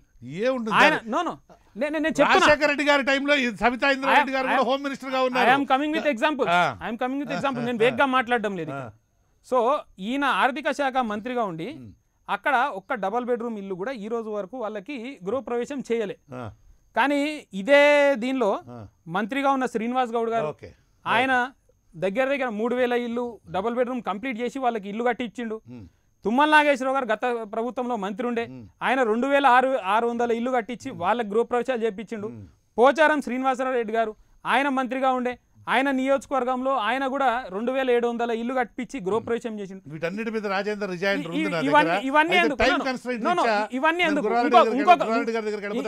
ఇంకొక విషయం కూడా చిన్నది చెప్తా. ఇప్పుడు పక్కనే పరకాల నియోజకవర్గం ఉన్నదండి. ఆయన ఎమ్మెల్యేగా ఉన్న ధర్మారెడ్డి గారు ఆయనకి 1000 గృహాలు కేటాయించడం జరిగింది డబల్ బెడ్రూమ్లు. ఆయన 864 గృహాలు పూర్తి చేసి వాళ్ళందరికీ లబ్ధిదారులకు అందజేయడం జరిగింది. ఒక ఎమ్మెల్యే కట్టించి అన్ని ఇవ్వగలిగినప్పుడు ఈటెల రాజేందర్ గారు ఈ రోజు వరకు కట్టించి ఇవ్వలేకపోవడానికి కారణం ఏముందండి? చెప్పేందుకు ఏమన్నా కొద్దిగా ఉండాలి కదా. రెండోది, ఆయన ఏమన్నాడు ఇవాళ మాట్లాడుతూ, నేను అక్కడ అన్ని గృహాలు కట్టిపిస్తున్నా, ఇక్కడ ఇన్ని గృహాలు కట్టిపిస్తున్నా అనుకుంటా మాట్లాడుతున్నాడు. ఈటెల రాజేందర్ గారు ఆయన ఎక్కడ ఎన్ని కట్టించిర్రు అనేది మాట్లాడితే అండి ఒక విషయం చూపిస్తాను నేను. ఆయన మాటలలో చెప్పింది ఆ డబల్ బెడ్రూమ్ లో పరిస్థితి చూడండి, ఫోటోలు స్పష్టంగా ఉన్నాయి. కావాలంటే మీ స్క్రీన్ జూమ్ చేసుకోండి, లేకపోతే నేను మీకు పంపిస్తా, మీ స్క్రీన్ మీద డిస్ప్లే చేయండి. ఎక్కడైనా కనీసం ఇవన్నీ పూర్తి స్థాయిలోకి వచ్చినాయి అండి? కనీసం లేదు. కాబట్టి రాజేందర్ గారు విస్మరించారు. ఇంకొకటి మాట్లాడితే ఆయన ఉద్యమకారంగా ఇంత చేసిండు అన్నారు కదా. ఈటెల రాజేందర్ గారు రాకముందు అదే నియోజకవర్గంలో ఎన్నికైన ప్రజాప్రతినిధులు టీఆర్ఎస్ పార్టీ నుంచి ఉండే. వాళ్ళందరినీ ఏం చేసిండు? ఆయన వచ్చిన తర్వాత వీళ్ళని ఏం చేసిండండి? ఒక్కసారి మీరు రండి, హుజూరాబాద్ నియోజకవర్గానికి రండి. ఏం లేదు సార్, దాదాపుగా ఒక తెలంగాణ ఉద్యమం మొన్న కదండి, 40 ఏళ్ళు జర్నలిస్ట్ గా ఉన్నాను, ఉద్యమాన్ని కళ్ళతో చూశాను. కమలాపూర్ మండలానికి రండి. ఆయనకు ముందు ఎన్నికైన జడ్పీటీసీలు, ఎంపీటీసీలు, సర్పంచులు వాళ్ళందరినీ ఈటెల రాజేందర్ గారు ఏం చేశారు అనేది మీరు అడిగితే చెప్తారు. మౌతం కుమారస్వామి అని పాపము ఇదే ముదిరాజ్ సామాజిక వర్గానికి చెందిన వ్యక్తి ఎంపీటీసీగా అక్కడ టీచర్ గా పనిచేస్తూ ఎంపీటీసీగా ఎన్నికైండు. పాపం ఆయన తర్వాత కాలంలో ఎట్లా చేసిండంటే ఈటెల రాజేందర్ గారు ఇంట్లో నుంచి బయటకు వస్తే ఆయన కొట్టిపిస్తా అనే పరిస్థితికి తీసుకొచ్చిండు. సమ్మయ్య అని సర్పంచ్ సిఆర్ఎస్ మీద గెలిచిండండి కమలాపూర్. ఆయనని కావాల్సుకుని దొంగ కేసులు ఇరికిచ్చి ఉల్టా లట్కాయించి పోలీస్ స్టేషన్ లో కొట్టిపిస్తే అతను బాధతో ఎవరికి చెప్పుకోవాలి తెలియక ఇవాటకి కుమిలిపోతున్నాడు. అటువంటి అరాచకాలకు పాల్పడిండు. కేవలం తన అనుచరుడితో విభేదాలు వచ్చినాయని 27 దళిత కుటుంబాలకు చెందిన గృహాలు కూల్చివేసిండండి కమలాపూర్ గ్రామం. ఈటెల రాజేందర్ గారు మీరు ఆ దళిత కుటుంబాల దగ్గర రండి, నేను తీసుకెళ్తా కమలాపూర్ లో. కేవలం తన అనుచరుడితో విభేదాలు వచ్చినాయని దగ్గర కూల్చివేయించిండండి. కృష్ణమోహన్ గారు సరే, టిఆర్ఎస్ వాళ్ళు కానీ కాంగ్రెస్ వాళ్ళు కానీ సత్యంగా చిన్న సప్లిమెంట్ ఇస్తాను గురారెడ్డి గారు. ఒక నిమిషం. రాజేందర్ గారు ఎంతటి దుర్మార్గుడు అయినటువంటి నాయకుడు ఇప్పుడే మన మిత్రులు చెప్పారు, దానికి ఏమైనా కౌంటర్ ఇస్తే ఇవ్వండి. మీరు మొదట దాంతో స్టార్ట్ చేయండి. ఇప్పుడు నేను అక్కడికే వస్తున్నా. ఇప్పుడు టిఆర్ఎస్ మిత్రుడు చెప్పిన ఆరోపణలు కానీ, కాంగ్రెస్ మిత్రుడు చెప్పిన ఆరోపణలు కానీ, సత్యం గారు చెప్పిన ఆరోపణలు కానీ 2-3 ఎజెండాలు చెప్పి నేను అక్కడికి వస్తా. ఫస్ట్ ఆఫ్ ఆల్ సరే మీరు చెప్పింది కాబట్టి టిఆర్ఎస్ మిత్రుడు చెప్పిన దుర్మార్గుడు మాట్లాడండి కదా, ఆయన దుర్మార్గుడే అయితే హుజూరాబాద్ ఎలక్షన్ లో ప్రజలు ఓడగొడతారు. ఇది అంతకన్నా వేరే స్టేట్మెంట్ అవసరం లేదు. ఓకే, నేను ఒక క్వశ్చన్ అడుగుతా. కేసీఆర్ సొంత నియోజకవర్గం గజ్వెల్లో ఇదే దళితుడు 10 గుంటల జాగా ఎంఆర్ఓకు లాక్కున్నాడని చెప్పి ఆయన పెస్టిసైడ్ తాగి ఆత్మహత్య చేసుకున్న కుటుంబానికి ఇదే హరీష్ రావు వెళ్ళి 10 లక్షల రూపాయల ఆర్థిక సాయం ప్రకటించి ఈ రోజు వరకు చెక్ చేయలే, ఇంట్లో ఉద్యోగం రాలేదు. దానికి సమాధానం కావాలి. ఇదే దళితులు అదే మా పోచమ్మ ఏదే మన కొండ పోచమ్మ సాగర్ నుంచి సంగారెడ్డికి వెళ్ళే కెనాల్ గురించి ఏదైతే కెనాల్ పోతుందో మొత్తం దళితుల భూముల నుంచి, అంటే పక్కన పెత్తందారులు వేరే ధనికులై టిఆర్ఎస్ పార్టీ కార్యకర్తలై నాయకుల భూములు వదిలిపెట్టి పాములాగా వంకలు తీసుకుంటా దళితుల భూములు, బీదోళ్ల భూముల నుంచి, అంటే 10 గుంటలు, 15 గుంటలు, 30 గుంటలు జాగున్న రైతులు బీదోళ్ల భూముల నుంచి అసైన్ ల్యాండ్స్ కావచ్చు, పట్టా జాగాలే కావచ్చు, ఆ జాగాలు బలవంతం లాక్కుంటా కాలువలు ఎందుకు వంకలు టింకలు తిరుగుకుంటా కాలువ పోతుందో దానికి దళితుల మీద బీదల మీద ప్రేమ ఉన్న కేసీఆర్ సంబంధించిన నాయకులు మాట్లాడాలి. రెండో విషయం, ఇక్కడ నేను ఒకటి చాలా సింపుల్ గా చెప్తానండి. దళిత బంధుకు 1,70,000 కోట్లు అయితే, మన తమ్ముడు చెప్పినట్టు ఒకవేళ సాచురేషన్ పాయింట్ కి పోవాలన్నా 1,70,000 కోట్లు అయితే. అవునవును. బీసీ బంధు కూడా పెడతాను. ఆయన బీసీలు మేము తక్కువైనా వీళ్ళు గట్టి కడితే బీసీ బంధు కూడా పెడతాను. ఇదే ఇంకా 1,70,000 కోట్ల కన్నా ఎక్కువ అవుతుంది కాదు. నేను చెప్తాను, నాకు లెక్క ఉన్నది. ఇప్పుడు 2 నిమిషాలు ఉంటాయి. మొత్తం చెప్పిన తర్వాత మళ్ళీ వేరే దానిలో పోతా. ఇక్కడ బీసీ బంధుకు సంబంధించి బీసీ అందరికి కూడా బీసీలు కూడా ఆయన బంధు ప్రకటిస్తే అది దాదాపు 3 లక్షల కోట్లు అవుతున్నది. 2,90,000 కోట్లు లెక్క వచ్చింది ఇప్పటికి. ఇక తర్వాత ఏమన్నాడంటే బీద వాళ్ళైనా అన్ని కులాల వాళ్ళకు అగ్రవర్ణాలు కాకుండా అయినా సరే ఏ వర్ణమైనా సరే బీద వాళ్ళందరికీ ఇది ప్రకటిస్తామన్నారు కేటీఆర్ గారు స్వయంగా. పెద్దగా హెడ్లైన్స్ వచ్చినాయి, ఈనాడు పేపర్ లో వచ్చింది, వాళ్ళ నమస్తే తెలంగాణలో వచ్చింది, టీ న్యూస్ లో వచ్చింది, అన్ని చోట్ల వచ్చింది. ఓకే, ఈ నిజంగా ఈ సాచురేషన్ పాయింట్ ప్రతిదీ ఇంప్లిమెంట్ చేస్తే 4,50,000 కోట్ల రూపాయల అప్పులో ఉన్న మన రాష్ట్రం ఈ సంవత్సరం కట్టాల్సిన ఇంట్రెస్ట్ 45,000 కోట్లు. వచ్చే సంవత్సరం 53,000 కోట్లు కట్టాలి. మళ్ళీ వచ్చే సంవత్సరం 61,000 కోట్లు కట్టాలి. రాష్ట్రం యొక్క అప్పు వచ్చేసి ఈ సంవత్సరానికి 2,45,000 కోట్లు. వినండి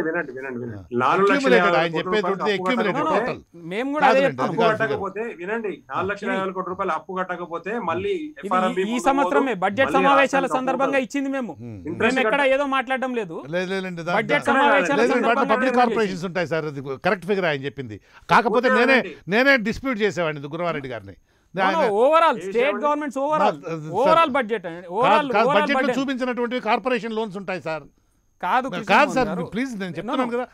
గురువారెడ్డి గారు మాకు విభజన సమయంలో వచ్చిన వాటిని కాకుండా మేము వచ్చింది ఈ రోజు వరకు కేంద్ర ప్రభుత్వం చెప్పిన ఎఫ్ఆర్ఎంబి నిబంధనలకు ఇది అనుగుణంగానే ఉంది కదా. ఉంటుందండి, తెలంగాణ రాష్ట్ర ఆర్థిక పరిస్థితి దేశంలో మిగిలిన రాష్ట్రాల్లో ఒక్క నిమిషం పెద్ద రాష్ట్రాలతో పోటీ పడే స్థానంలో ఆయన మీద ఇందాక అదే ఆరోపణ చేశాను నేను.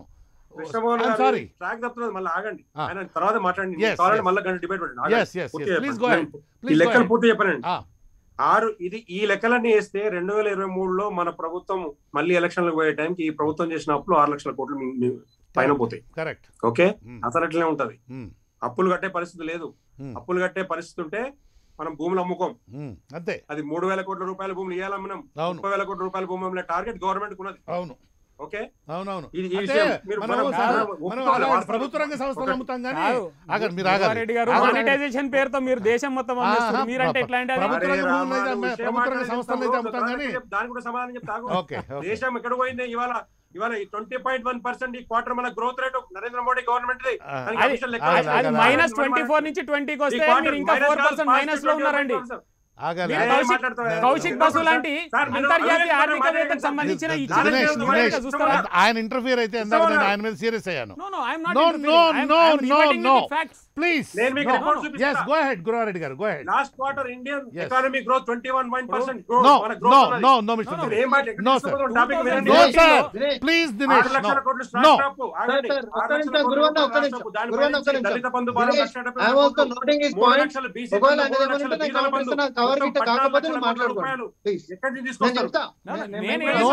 దినేష్ గారు దయచేసి 2014 భారతదేశం అప్పులు ఎంతండి?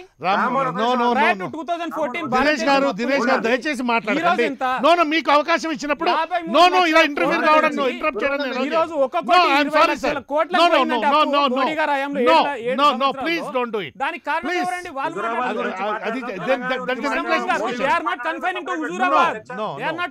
హుజూరాబాద్ ఇయర్ నేషనల్ అంశాలకు పోతే నేను కూడా అదే మాట్లాడతా. ప్రశ్న అడగండి, మీకు బాగా క్లియర్ గా పట్టట్టు. నేను last quarter Modi government growth rate ఎకానమీలో 20.1% నేను ప్రూవ్ చేస్తా. లాస్ట్ క్వార్టర్ లో తెలంగాణ రాష్ట్రం ఎకానమిక్ గ్రోత్ రేట్ ఇప్పుడు చెప్పాలండి. ఇప్పుడే ఒక నిమిషంలో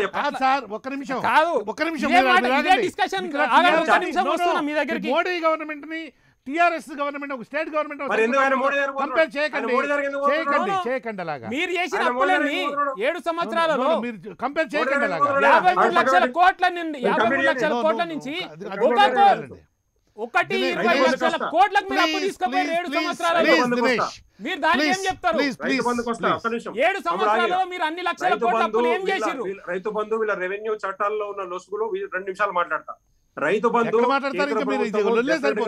వినండి, రైతు బంధు విషయంలో కేంద్ర ప్రభుత్వం 5,000 రూపాయలు ఇస్తుందండి, కానీ 5 ఎకరాల లోపున్న చిన్న రైతులకు ఇస్తున్నది. వీళ్ళు రైతు బంధు రాష్ట్ర ప్రభుత్వము హైదరాబాద్ లో అమెరికాలో ఉన్న ధనికులకు వందల ఎకరాల ధనికులకు రైతు బంధు ఎందుకోసం ఇస్తున్నారో సమాధానం చెప్పాలి. ఇందులో మొత్తం ప్రతిదానికి రెస్పాండ్ అయితే ఎలాగండి?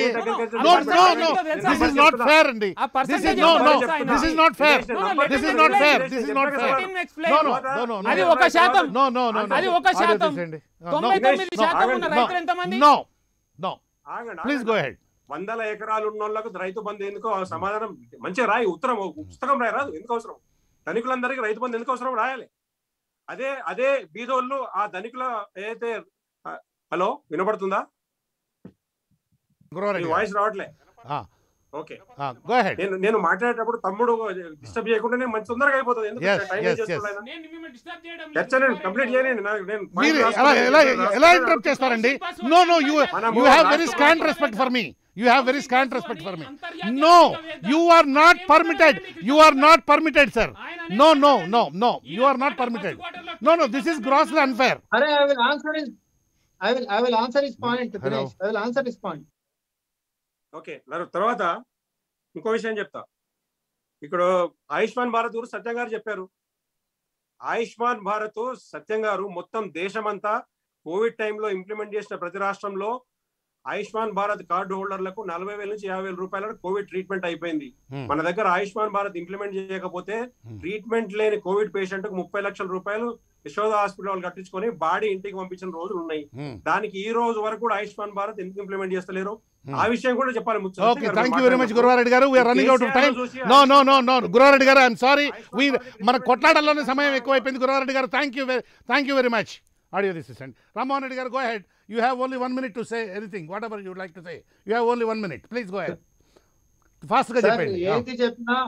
ఏది చెప్పినా అప్పుల గురించి మాత్రమే ఇక్కడ చర్చ గట్టిగా వస్తుంది కాబట్టి వాస్తవానికి ఇటు రాష్ట్రంలో అటు కేంద్రంలో కూడా రికార్డు స్థాయిలో చరిత్ర లేనట్టు విధంగా అప్పులు జరిగినాయి వాస్తవమే.